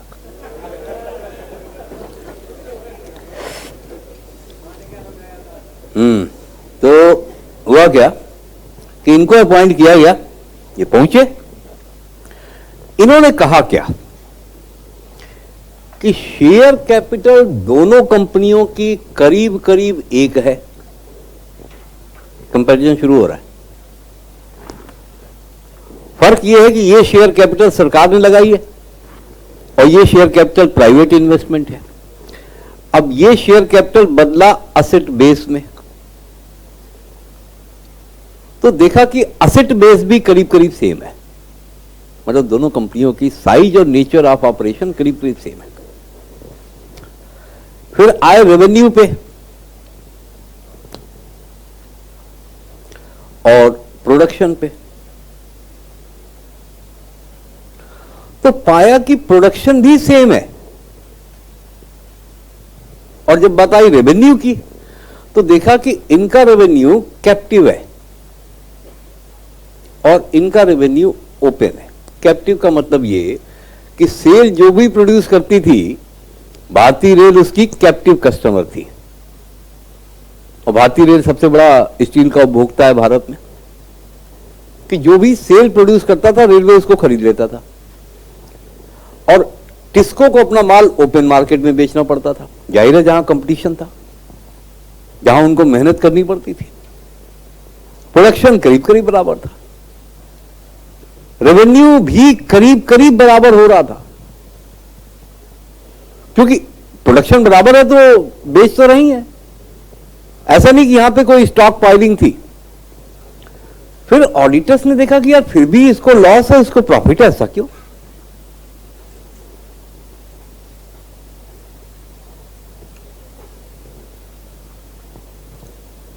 उनका गुरु कुछ और देखना पड़ेगा। बाकियों ने मैनेजमेंट ये वो दुनिया भर का करके बताया, उन्होंने कॉस्ट अकाउंटिंग में शायद आपने पढ़ा होगा, प्राइम कास्ट नाम का एक एलिमेंट होता है। तो उन्होंने कहा भैया प्रोडक्शन बराबर है तो मटेरियल तो बराबर है। अब सवाल आया लेबर का, तो उनका देखा लेबर यहां 1 रुपया डेबिट है और लेबर यहां 3 रुपया डेबिट है, 3 रुपए डेबिट है लेबर। अब उनका दिमाग ठनका कि भाई ये क्या है, जब कैपिटल बेस बराबर है, प्रोडक्शन बराबर है, तो लेबर में इतना फर्क क्यों? अरे सर पब्लिक सेक्टर अंडरटेकिंग है ना, प्राइवेट वाले तो कम पैसे देते हैं ना जी ना। ये प्राइवेट कोई नॉर्मल प्राइवेट थोड़ी, तो टिस्को का प्राइवेट है, इसको तो सरकारी नौकरी ज्यादा बढ़िया मानते हैं लोग हिंदुस्तान में। कुछ तो बात है।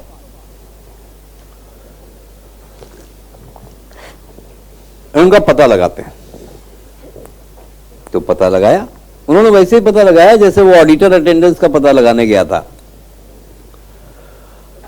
जाके खड़े हो गए, देखा साहब यहां पे 8 बजे से शिफ्ट शुरू होती है और यहां 8 बजे शिफ्ट शुरू हो जाती है। यहां 9:30 10 के आसपास लोग आना शुरू करते हैं। शिफ्ट यहां भी 8 बजे से शुरू हो रही है और अटेंडेंस 8 बजे की लग रही है। अच्छा, आने के बाद फिर ऑफिस में पहुंचने के बाद क्या माहौल है? आपने शायद कास्ट अकाउंटिंग में पढ़ा होगा कि ये फैक्ट्री में टाइम एंड मोशन स्टडी होती है कि कौन क्या करेगा क्या नहीं करेगा, पढ़ेंगे। यहां ऑफिस में आने के बाद पहला काम यह होता है कि भाई नरेंद्र मोदी की सरकार अब चलेगी कि नहीं चलेगी, और दूसरा विराट कोहली ने कल की बैटिंग कैसी करी है। पहले इस पे डिस्कशन हो जाता है, एक आध सरकार बन जाती है, गिर जाती है, एक आध मैच जीत दिए जाते हैं, 2-4 एकदम सलाहें दे दी जाती कि उसको बॉलिंग नहीं देनी थी यार। मैं कह रहा था उसको, अबे तू क्या कह रहा था भाई? घर में बैठा टीवी के सामने बीवी को कह रहा था देखो इसको बॉलिंग दे दी है, तो मैं कह रहा था उसको नहीं दे, पिट गया वो अगले ओवर में। तो इतने में 11 साढ़े 11 हो जाता है। उसमें हाँ भाई काम करना है यार, काम करना है। अबे काम करना है यार, चाय वाय पिए, मूड बने तब तो काम करे। चाय पीते पीते 12 बजे, चलो भाई चलो चलो चलो चलो चलो पहुंच गए। आज ये प्रोडक्शन करना है, वो प्रोडक्शन करना है, ऐसे करना है, वैसे करना है। इतनी बातचीत में 1 बज गया। भाई साहब लंच हो गया, 1 बिल्कुल बज गया। देखिए लंच हो गया, आप कोई काम करने को आप कह नहीं सकते, लंच हो गया। लंच यहां भी 1 ही बजे हो रहा है, लेकिन इनका लंच 1:30 बजे खत्म हो जा रहा है। तो भाई इनका भी तो 1:30 बजे खत्म होगा जी। 1:30 बजे तो खत्म होने का टाइम है ही है, लेकिन अब ठंड का महीना है, खाने के बाद ठंड लगती है, तो उसके बाद से पार्क में जहां धूप आ रही वहां बैठ के ताश का 2 गेम तो बनता है ना। आप चले जाइए इस टाइम इंडिया गेट के लॉन्स में, आप देखेंगे पूरा गोल घेरा बना के ताश की बाजी चल रही। सारे सरकारी कर्मचारी हैं वो सारे, आप कभी जाके खुद वेरीफाई कर लीजिएगा इंडिया गेट के लॉन्स पे। तो अब वो तो गेम बनता है, तो 2-2:30 बजे फिर आएंगे। हाँ भाई यार आज तो कुछ हुआ नहीं यार, अच्छा चलो शुरू करते हैं। करते करते करते करते 3 साढ़े 3 4 बज गए यार, अब तो घर चले यार, बहुत हो गया। और बीवी की दवाई भी लानी है, बच्चे की स्कूल दिलवाने जाना है, फीस, वो किताब और सब्जी भी लानी है। चलते हैं यार, आज बहुत हो गया यार, थक गया मैं तो एकदम। कहाँ आएगा, थक गए भाई, आके घूम के पूरा देश चला दिया और थक गए। क्या ये चलेंगे? ये वो ऑडिटर देख रहे हैं। तब उनमें आपस में ही हुआ कि भाई साहब प्रोडक्शन कहां होया, प्रोडक्शन कहां होया। उन्होंने मजदूरों से कहा प्रोडक्शन कहां होया। क्या देखो जी, 4 बजे अपन घर पहुंचे, 5 बजे 6 बजे तक सारा घर का काम नाम निपटाया, खाना वाना खाया। कहा जी खाना खाया, फिर कह जी देखो खाना खाने के बाद घर का जो प्रोडक्शन होना था वो तो हम कर चुके थे।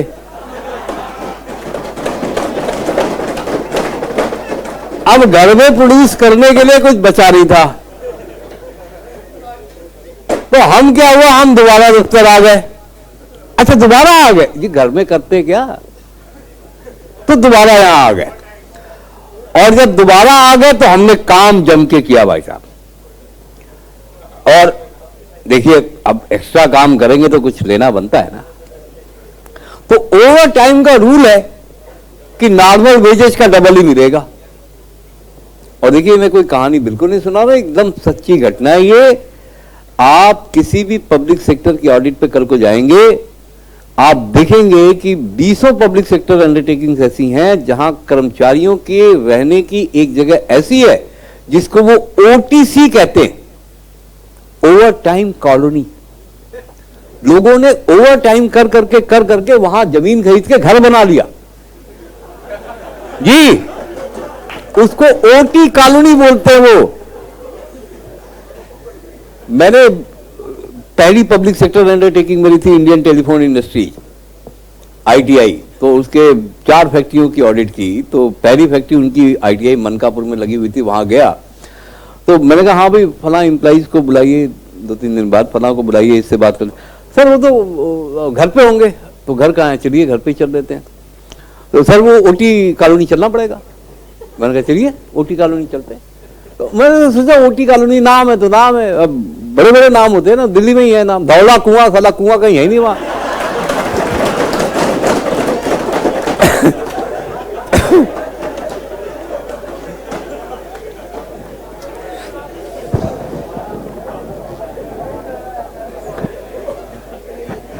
तो मैं कहा चलिए ओटी कॉलोनी चलते। वो तो जब वहां बैठे ये किया तो मैंने उनसे पूछा कि भाई कॉलोनी तो वहां है, तो आप वहां क्यों नहीं रहते? तो बोले नहीं साहब ये अपना घर है। तो मैंने कहा अच्छा तो इसका नाम यहाँ ओटी कॉलोनी। कह सर ये ओवर टाइम के पैसे से बनी हुई कॉलोनी है। और ऐसा मुझे कई जगहों पे दिखा। बाद में देखिए इंडियन टेलीफोन इंडस्ट्री घाटे में चल के बंद भी हो गई। कहने का मतलब क्या है कि जो काम यहां 1 रुपए में हो रहा था उसके 1 रुपए तो यहां दिए ही जा रहे थे, 2 रुपए भी दिए जा रहे थे। ये ऑडिटर्स ने नोट कर लिया, ठीक है। और फिर उन्होंने छोटी सी रिपोर्ट सरकार को बना के दी, छोटी सी रिपोर्ट बना के दी, कहा सर लेबर डिसिप्लिन पक्का कर लो, सेल को सेल करने की जरूरत नहीं है। ये 1999 था और आज 2018 है। यही सेल है, यही सेल है। आज इसका शेयर टिस्को के बराबर है। यही सेल है जो लॉस हटा करके अपनी बैलेंस शीट में प्रॉफिट रिपोर्ट कर रही है। यही सेल है जो अब डिविडेंड दे रही है। बताइए कमी कहां थी? ऐसा थोड़ी कि कोई नई फैक्ट्री डाल दी उन्होंने, यही सेल है।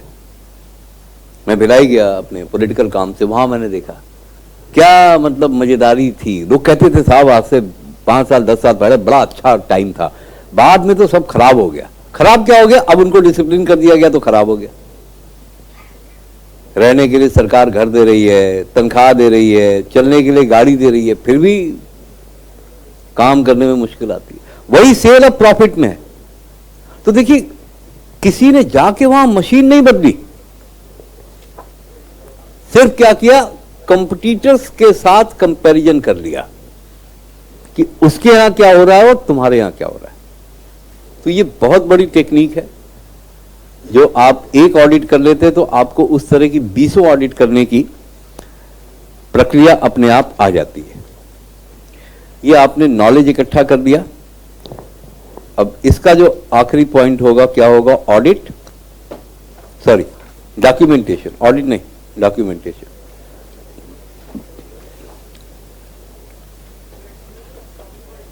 है नहीं, खत्म हो गया, एक्सटर्नल भी खत्म हो गया। अब डॉक्यूमेंटेशन। डॉक्यूमेंटेशन में क्या होगा?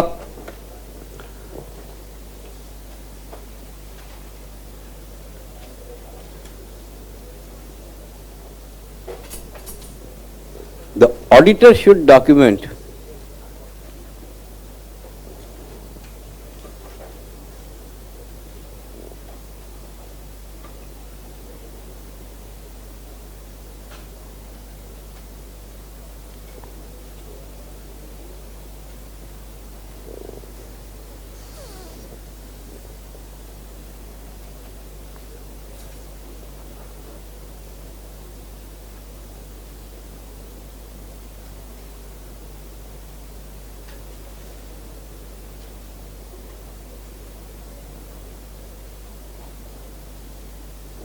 Making better audit plan. तो बताइए क्या इंस्टीट्यूट ने ऐसा गाइड कर दिया? It's very general, very simple. क्या आप अपने लिए ले रहे हैं ये नॉलेज ऑफ क्लाइंट बिजनेस? अपना रास्ता आसान करना चाहते हैं आप?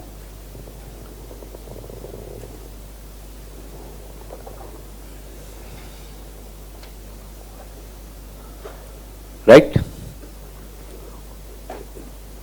नॉलेज ऑफ क्लाइंट बिजनेस पे कोई सवाल है तो बताइए, नहीं तो आगे चलते हैं। कोई प्रश्न हो? अब ये ले लिया आपने, तो अगला काम आप करेंगे। भाई साहब बैठ जाओ, और बैठ करके हम लोग तैयार करते हैं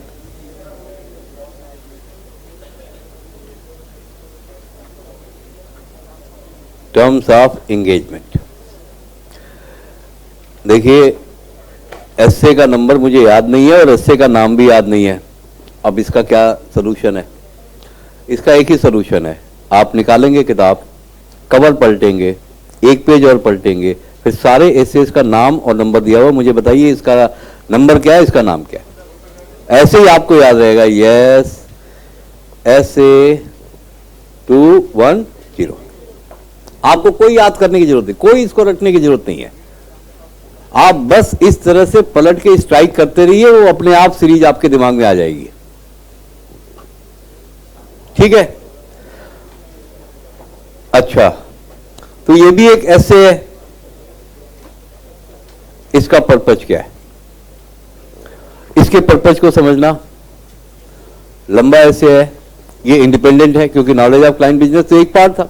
ये इंडिपेंडेंट है, लंबा है, और इसके कई हिस्सों से कई बार सवाल आते हैं। एक बार बताऊं आपको, ट्रू एंड फॉल्स का जो 20 नंबर का सवाल आता है, वो दो ही जगहों से आता है। या तो कंपनी लॉ से आता है वो, या फिर एसए से आता है, सीधा। या तो उसमें आप पलट के देखना अपने क्वेश्चन बैंक को, या तो सेक्शंस की रिक्वायरमेंट आती है या इसकी आती है, या ऐसे। अभी आपने ट्रू एंड फॉल्स देखा है ना, एसएस पे डिपेंडेंट है वो। तो इसके जो कीवर्ड्स है, इसको समझने की जरूरत है। पर्पज, क्या पर्पज है? अच्छा, क्यों हम लिख के क्यों फाइल करें? हिंदुस्तान में जुबानी जमा खर्च पे काम ज्यादा होता है, और साहब लॉ ऑफ कॉन्ट्रैक्ट तो कहता भी है कि communication of acceptance may be made by oral sentence, writing, और इवन बाई इंप्लाइड बिहेवियर है। तो कहा ये गया है, देखिए साहब ऐसा है, ओरल और इंप्लाइड बिहेवियर से जो एक्सेप्टेंस होती है ना, वो 14 फरवरी को होती है। बाकी जितनी एक्सेप्टेंस होती है वो राइटिंग में ही होती है। इवन 14 फरवरी वाली ओरल और इंप्लाइड बिहेवियर वाली एक्सेप्टेंस भी कल को राइटिंग में बदलती है। कार्ड तो छपवाना ही पड़ता है। आजकल तो लोग उसमें भी इनोवेशन कर रहे हैं। मैं फ्रेंड तो नहीं कह सकता उनको, हाँ बहुत जूनियर है मेरे से। She is a high court lawyer in Bilaspur, she is getting married with a film director. तो उन्होंने मुझे इनवाइट किया, और 6 महीने पहले से बोल रही थी कि सर मैं इनके साथ शादी करने जा रही हूँ। मैंने कहा ठीक है भाई, लड़का तो ठीक ठाक दिखता है, कर लीजिए, बढ़िया है। तो अभी उन्होंने शादी का कार्ड वार्ड भेजा, तो मैंने कहा भाई मुश्किल है, मैं आ तो नहीं पाऊंगा। एनीवे, तो फिर उन्होंने बताया सर आप आइए, आपको बहुत अनोखी चीज देखने को मिलेगी। मैंने कहा क्या? बोले जी वो देवी के मंदिर में शादी है। What so unique about it? बहुत से लोग हैं जो मंदिरों में शादी करते हैं। उन्होंने कहा सर आपको मैं कार्ड पूरा व्हाट्सएप पे भेज रही हूँ, आप उसको पढ़ के देखिए। भेजा उन्होंने, मैंने पढ़ के देखा। पढ़ने में क्या लिखा था? और साहब कोई मंत्र नहीं पढ़े जाएंगे। तो मैंने कहा फिर निकाह होगा कबूल है वाला। उन्होंने कहा ना कोई कबूल नहीं होगा। मैं ठीक है, वो क्रिश्चियन की तरफ से एक्सचेंज ऑफ वॉज होंगे। तो उन्होंने कहा नहीं वो भी नहीं होने वाला। तो क्या होगा? और जी हम भारत के संविधान की प्रस्तावना पढ़ेंगे।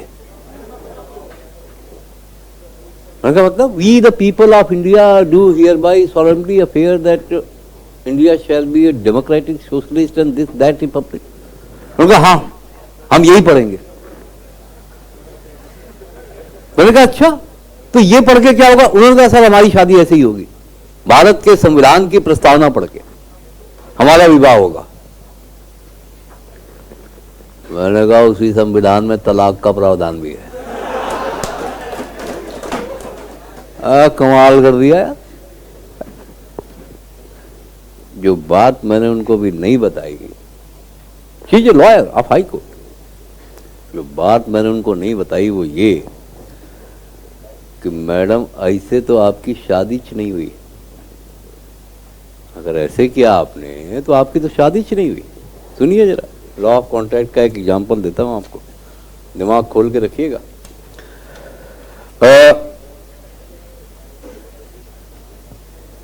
There was a boy and there was a girl, है, both were in love of each other. Generally boy और गर्ल के बीच में लव होता है, तो दोनों, तो कभी कभी क्या हुआ कि लोग बात करते करते इमोशनली कैरीड ओवर हो जाते हैं। तो ऐसे ही बात हो रही होगी टेलीफोन पे इन लोगों की, आजकल तो फ्री इनकमिंग और मतलब अनलिमिटेड कॉल का भी ऑप्शन है, तो ऐसे अनलिमिटेड कॉल वाले ऑप्शन में इन लोग की बातचीत हो रही थी। तो ये लोग बहुत इमोशनली सुपर चार्ज हो गए, उन्होंने कहा चल शादी कर लेते हैं। तो हाँ बिल्कुल कर लेते हैं। और ये मैं आपको लीगल केस बता रहा हूं जो कोर्ट में लड़ा गया, लॉ ऑफ कॉन्ट्रैक्ट पढ़ाते हुए मैं इसको एग्जांपल में कोट करता हूं कि whether it is a contract और नॉट। तो ये प्लेस 1 पे था और ये प्लेस 2 पे थी, तो शादी करने, तो ये शादी कैसे होगी? और शादी करने के लिए क्या है कि आग के फेरे लगाने पड़ते हैं, तो फेरे लगाने पड़ते हैं। हाँ तो लगा लेते हैं ना। लड़के ने तरीका बताया, ऐसा है कि मेरे हाथ में एक सिगरेट है और तुम वहां जलाओ कैंडल, ठीक है, तुम उसके साथ फेरे लगाओ रियल टाइम में और मैं इसके साथ फेरे लगाता हूं रियल टाइम में, मतलब अपने हाथ में रखेंगे और इसके फेरे लगाएंगे। लगा लिया, क्या हुआ भैया, शादी हो गई। हो गई, अब हो गई तो हो गई। लेकिन जैसा कि शादियों में अक्सर होता है, within 3 months they went to the court of law to seek divorce। खुमार उतर गया, दुनिया की हकीकत सामने आ गई, आटे दाल चावल का भाव पता चलने लगा, तो डिवोर्स पहुंच गए साहब कोर्ट के सामने, डिवोर्स। तो जज ने पूछा, हाँ बताइए आप लोग डिवोर्स चाहते हैं, तो इसका मतलब आप लोग हस्बैंड वाइफ हैं? हाँ साहब हस्बैंड वाइफ है। तो उसका शादी कब हुई, कैसे हुई, बताइए जरा। तो बताइए जी शादी इस दिन हुई थी, इस टाइम पे हुई थी और ऐसे हुई थी, ऐसे हुई थी। जज ने कहा उसके बाद, उनका उसके बाद तो 3 महीने हमने साथ में गुजारे, पति पत्नी की तरह गुजारे, और अब डिवोर्स चाहिए। उनका देखिए मतलब इसके नहीं है कि आपने ये 3 महीने कैसे गुजारे, मतलब इसका है कि क्या ये 3 महीने के दौरान आप दोनों पति पत्नी थे या नहीं थे? उनका सर बिल्कुल थे, हम एक ही घर में रहते थे, ऐसे वैसे दुनिया भर। उन्होंने कहा इससे कोई मतलब नहीं है, मैं तो सिर्फ ये जानना चाहता हूं कि आप लीगल डिवोर्स चाहते हैं ना? हाँ सर। तो मुझे बताइए आपकी मैरिज लीगल थी या नहीं थी? उनका साहब लीगल मैरिज कब होगी? तो बोले आप हिंदू हैं? हाँ। तो साहब हिंदू मैरिज एक्ट में लिखा हुआ एक साथ एक जगह एक टाइम पे वो कपड़ा में गांठ लगा के आप वो फेरे लेंगे तो आप पति पत्नी हैं, और हिंदू मंत्रों के अनुसार। तो मतलब आप जैसे पहले थे वैसे अभी भी हैं। अच्छा मतलब हम कभी पति पत्नी हुए ही नहीं, तो मतलब हमें तलाक की जरूरत ही नहीं है? नहीं, आपको तलाक की जरूरत, दे ताली, चल घर चलते। फालतू फालतू भटका आ गए। ये मैंने अभी उनको बताया ही नहीं कि मैडम ये प्रस्तावना तो ठीक है, लेकिन वो तो करना पड़ेगा। वो जिद पे अड़ी हुई है। अब फोन करता हूं, उनकी 23 को शादी है, 21-22 को करूंगा। कि देखिए वकील साहिबा ज्यादा इमोशनली कैरीड ओवर मत होइए। वो तो फिल्म डायरेक्टर है, उसका क्या है, आप फंस जाएंगी बुरी तरह से। हाँ। कल को कोर्ट आपको इनकार कर देगा कि नहीं साहब हम तो आपको लीगली वेड हस्बैंड वाइफ मानते ही नहीं। तो टर्म्स ऑफ एंगेजमेंट का पर्पज क्या है?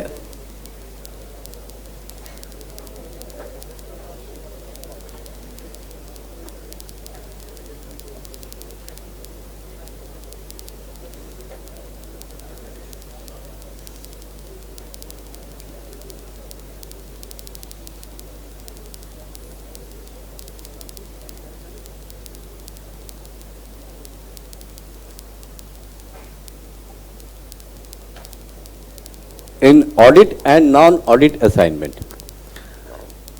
ध्यान दीजिएगा ये नॉन ऑडिट असाइनमेंट अमेंड होकर के आया है,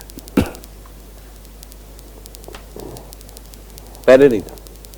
पहले यहीं पे फुल स्टॉप लगता था, to settle terms of engagement in audit assignment. Non audit assignment का मतलब होता है कंसल्टेंसी। ये आईसीआई ने अपने मेंबर्स के लिए इशू किया है कि देखिए बेहतर होगा कि आप क्लाइंट के साथ मिल बैठ करके अपना टर्म्स तय कर लें कि आपको क्या करना है और क्या नहीं करना है। दूसरा पर्पज क्या है?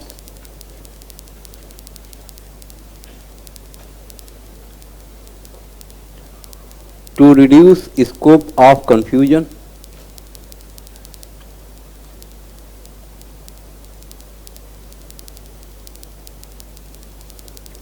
and to reduce litigation.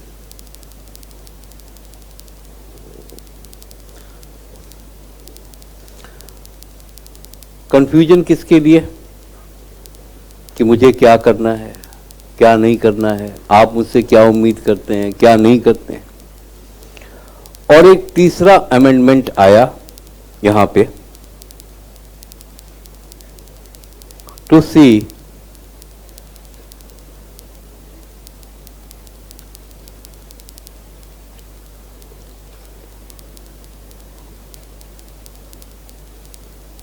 there are any preconditions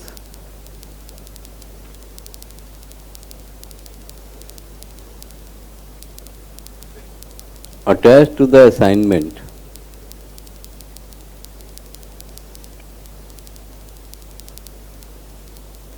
which can affect the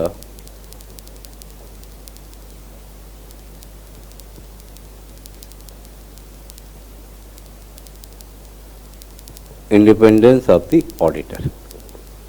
तीन पर्पज हैं इसके।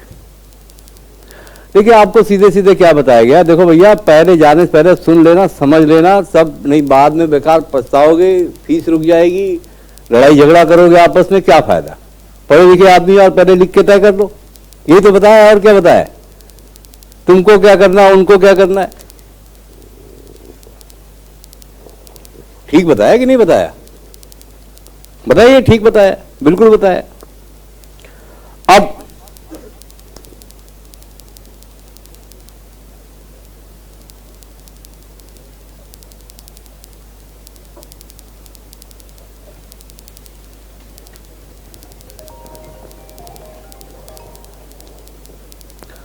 Contents of audit engagement letter.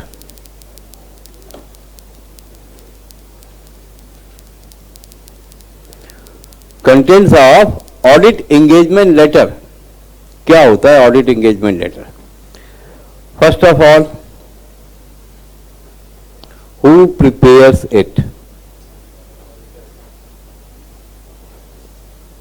Answer is the auditor prepares it.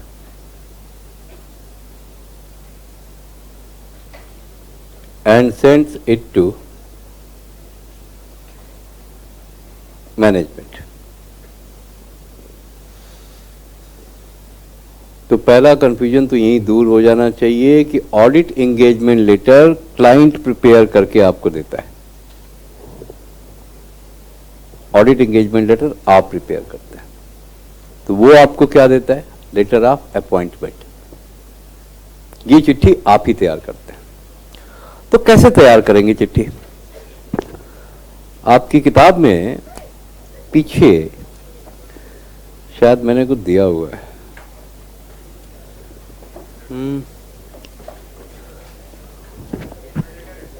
हाँ, शायद दिया हुआ है, मिल जाएगा आपको कहीं, मिल गया ना? तो ये पढ़ना है आपको है? अरे नहीं, ये सब नहीं पढ़ना है, नहीं। ये मैंने दिया इसलिए कि कभी भविष्य में आपको एक फॉर्मल लेटर तैयार करने की जरूरत पड़े तो आपको उससे मदद मिल जाएगी। तो पढ़ना वढ़ना नहीं है। जो आपके मुख्य पढ़ने की चीज है वो मैंने मेन टेक्स्ट में ही दे दिया है। एनेक्जर देने के दो पर्पज हैं कि अगर उसमें से कुछ बेहद जरूरी है तो सिर्फ रेफर कर रहे हैं, अदरवाइज और कोई पर्पज नहीं है। ठीक है,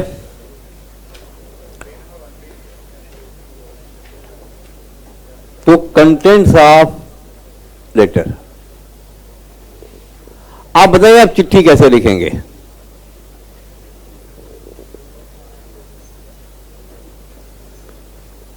कैसे चिट्ठी लिखेंगे? ये लेटर तो लिखा ही जाएगा टू मैनेजमेंट ऑफ क्लाइंट। मेरा इरादा यहां आपको लेटर लिखना सिखाना नहीं है। मेरा इरादा यहां ये है कि आप नॉर्मली जो लेटर लिखते हैं ऐसे लिखते हैं, to board of director X limited Y limited, subject to settle the terms and condition of audit for this year that year. और फिर शुरुआत करते हैं कि I am please to convey my terms of engagement for the audit of your company for this financial year, and if you remember we met at this place and discussed the preliminary things. Main चीज जो content की है वो क्या है? आपको ये जो है ये तो आप खुद भी कर लेंगे। मेन चीज जो कंटेंट की है वो क्या है?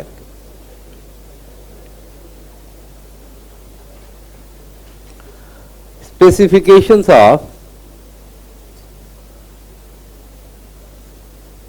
रिस्पॉन्सिबिलिटीज, यही मेन चीज है। और इस पे कभी आपको शॉर्ट नोट लिखने को आ भी जाती है कि मेन कंटेंट क्या है भाई लेटर ऑफ एंगेजमेंट का।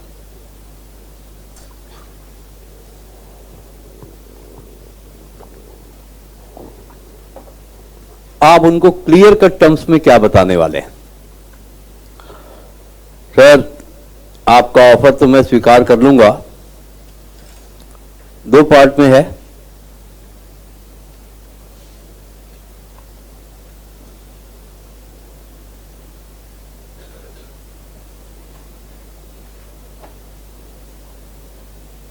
Responsibilities of management. आपकी जिम्मेदारी क्या है पहले मैं आपको ये बता दूं और फिर मैं बताऊंगा मेरी जिम्मेदारी क्या है। ठीक है, तो भाई साहब सुन लीजिएगा, आपकी जिम्मेदारी कान खोल के सुन लीजिएगा, ये है। ये क्या मतलब?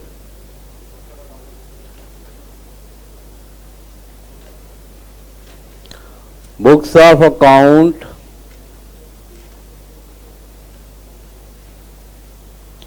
shall be prepared by the management। बात समझ में आ गई सर?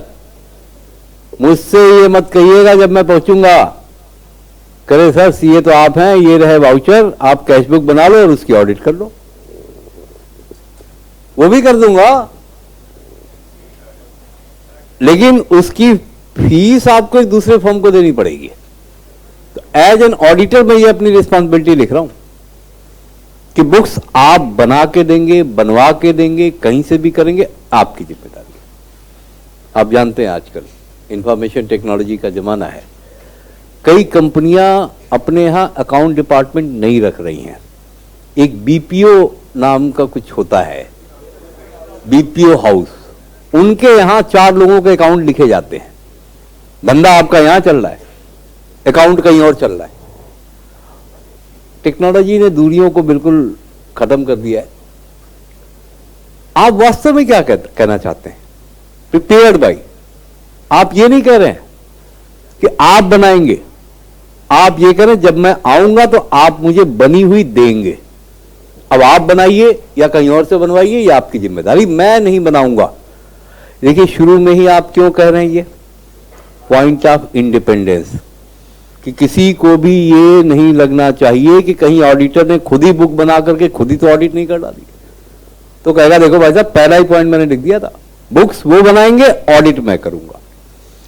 फिर दूसरा वो उनको बता रहा है क्या कि भाई देखिए ऐसा है,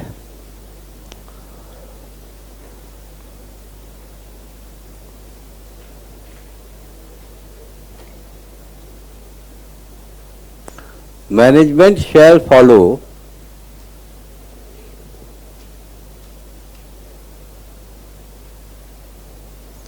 all relevant AS and laws in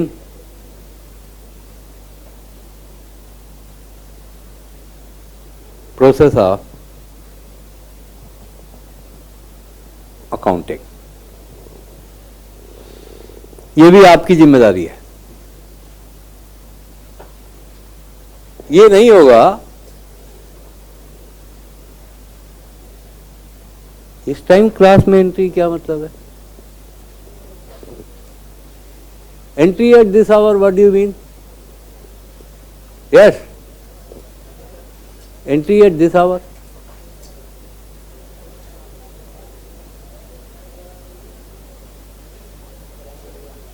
इस टाइम पे एंट्री का क्या मतलब है? ये तो ऑडिट की क्लास चल रही है।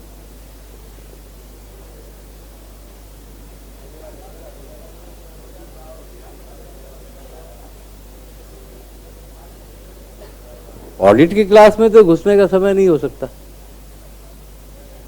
आपसे पूछ रहे हैं हुजूर, जो दो आदमी आए हुए हैं,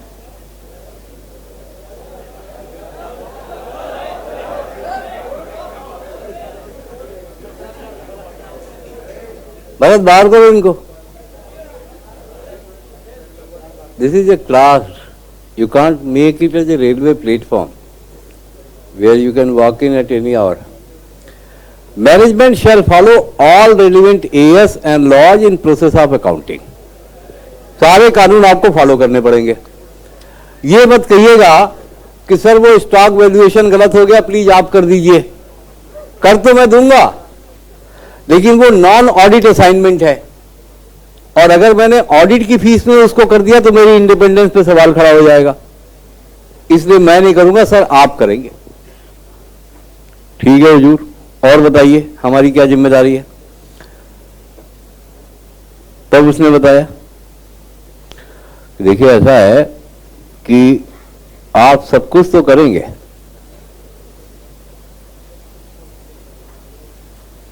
लेकिन ये भी आप ही करेंगे। Selection and consistent application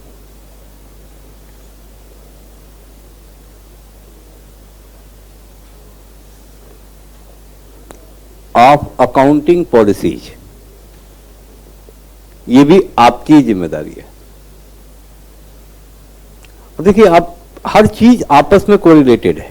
AS1 क्या कहता है? Consistency of accounting policy. अभी आपने चैप्टर नंबर 2 में पढ़ा कि आप सेलेक्ट कीजिए मटेरियलिटी के बेसिस पे, प्रूडेंस के बेसिस पे। इसको आप पक्का करवा रहे हैं कि देखो भैया तुम्हारी जिम्मेदारी है, और हाँ भूल मत जाना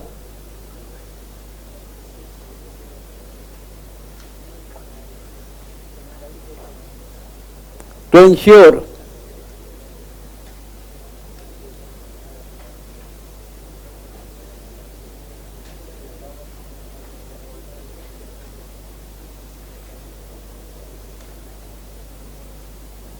safeguard of assets and liability.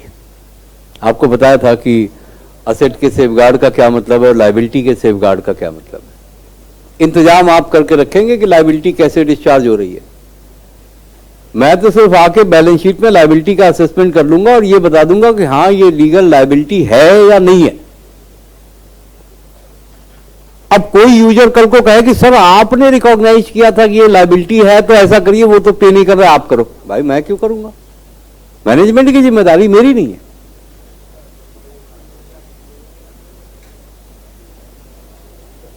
मैं कहा सर एक पॉइंट और भी लिख दो ना।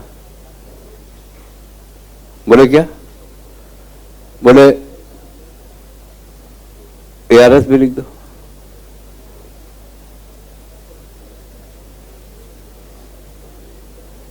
To sign the audit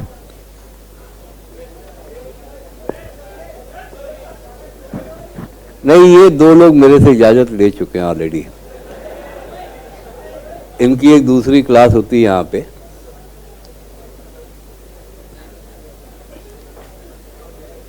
to sign the audit report, एक ये हो गया।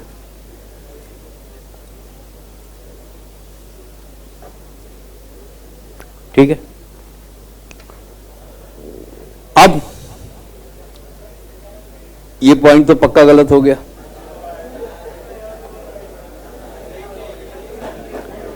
क्योंकि हम कर क्या रहे हैं, रिस्पॉन्सिबिलिटी ऑफ मैनेजमेंट।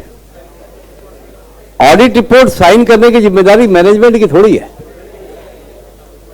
वो तो मैनेजमेंट ने कहा ना कि सर बुक्स ऑफ अकाउंट हम बना रहे हैं, लॉ एएस हम फॉलो कर रहे हैं, अकाउंटिंग पॉलिसी हम बना रहे हैं, असेट लायबिलिटीज हम कर रहे हैं, तो बस ये भी हम ही कर लें, बाकी अब आप करोगे क्या? तो उसने कहा घबरा ना बेटा, मैं अपनी भी जिम्मेदारी बताता हूं।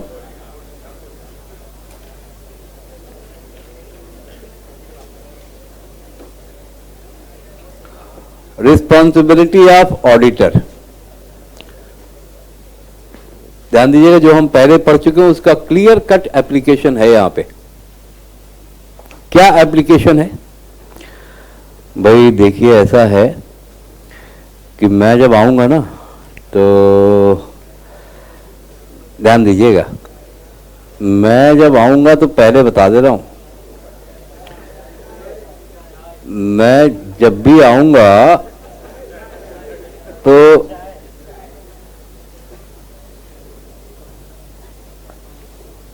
पहले आपको बोल दे रहा हूं, audit shall be conducted on the basis of ICI pronouncement। बताइए उसने क्या लिखा वास्तव में, इसके पीछे आपको क्या दिखाई दे रहा है? इसके पीछे आपको कंसेप्ट ऑफ इंडिपेंडेंस का पॉइंट दिखाई दे रहा है कि उसने क्लियर कट बता दी। देखिए कंसेप्ट ऑफ ऑडिटर इंडिपेंडेंस की लाइनें क्या थी? He will have to conduct the audit independently and to show it to the user also that the audit was carried out independently। तो कल को ये लेटर ऑफ एंगेजमेंट निकाल के सारी दुनिया को दिखा सकता है। देखिए साहब, ऑन डे 1 मैंने पहले कह दिया था कि मैं ऑडिट कैसे करूंगा, on the basis of pronouncements of ICAI। और देखिए जो SA 200 का कंसेप्ट है ना, इंडिपेंडेंस, इंटेग्रिटी एंड ऑब्जेक्टिविटी, वो क्या कहता है? Frank and straight forward and have an objective approach. It means what?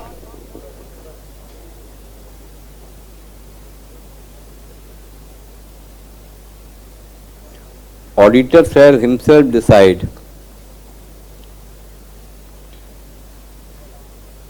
time and extent of audit। आपको देखिए वहां SA 200 में क्या लाइन लिखी हुई है? He should not be influenced by the management। उसको यहां पे पहले बता रहा है मैनेजमेंट वालों को, भाई साहब टांग मत अड़ाइएगा, टांग मत अड़ाइएगा बिल्कुल, मैं डिसाइड करूंगा कि मुझे काम कैसे करना है। और आप याद कीजिए टाइप ऑफ ऑडिटर में भी यही लिखवाया गया था कि एक्सटर्नल ऑडिटर में प्रोसेस ऑडिटर डिसाइड करता है, इंटरनल ऑडिटर में प्रोसेस मैनेजमेंट और ऑडिटर दोनों मिलकर डिसाइड करते हैं। सेकंड क्या? देखो भैया ऐसा है कि एक तो मैं ICI का सब फॉलो करूंगा, दूसरा क्या फॉलो करूंगा? कानून।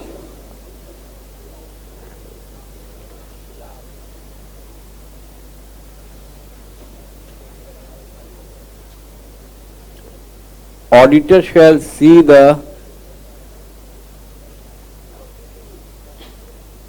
compliance of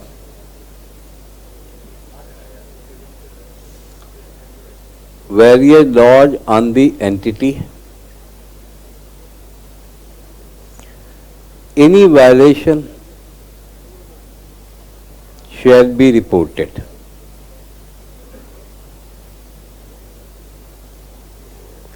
वो वायलेशन पेनाल्टी वाला हो ना हो इससे फर्क नहीं पड़ता।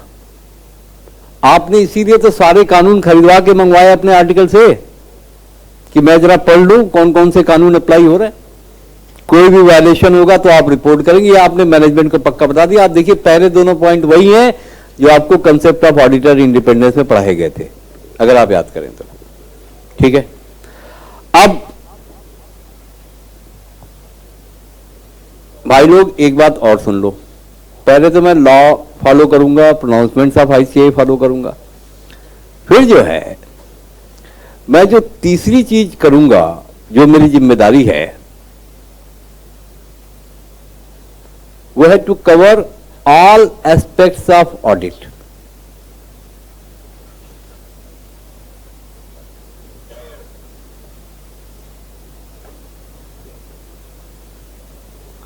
Bye collection of audit evidence. तो ये जो तीसरा पॉइंट है ये ऑडिट एविडेंस का ही है। और चौथा पॉइंट क्या है, जब सब हो गया ना तो ऑडिट रिपोर्ट पे साइन भी मैं ही करूंगा। तो जो ये वाला सेंटेंस था तो साइन द ऑडिट रिपोर्ट, वो कहां आ जाएगा, यहां पे, to sign and submit the audit report. देखिए ये मेरी जिम्मेदारी है और ये आपकी जिम्मेदारी है। ये बता दिया उसने मैनेजमेंट को। उसके बाद वो नीचे आएगा तो नीचे वो फीस का जिक्र करेगा, अपना साइन करेगा, मुहर लगाएगा और इसको लिफाफे में डाल करके किसको भेज देगा, मैनेजमेंट को भेज देगा। बाकी अब लिफाफा कैसे जाएगा मैनेजमेंट के पास, इसको कल देखते हैं 12 बजे। ठीक है।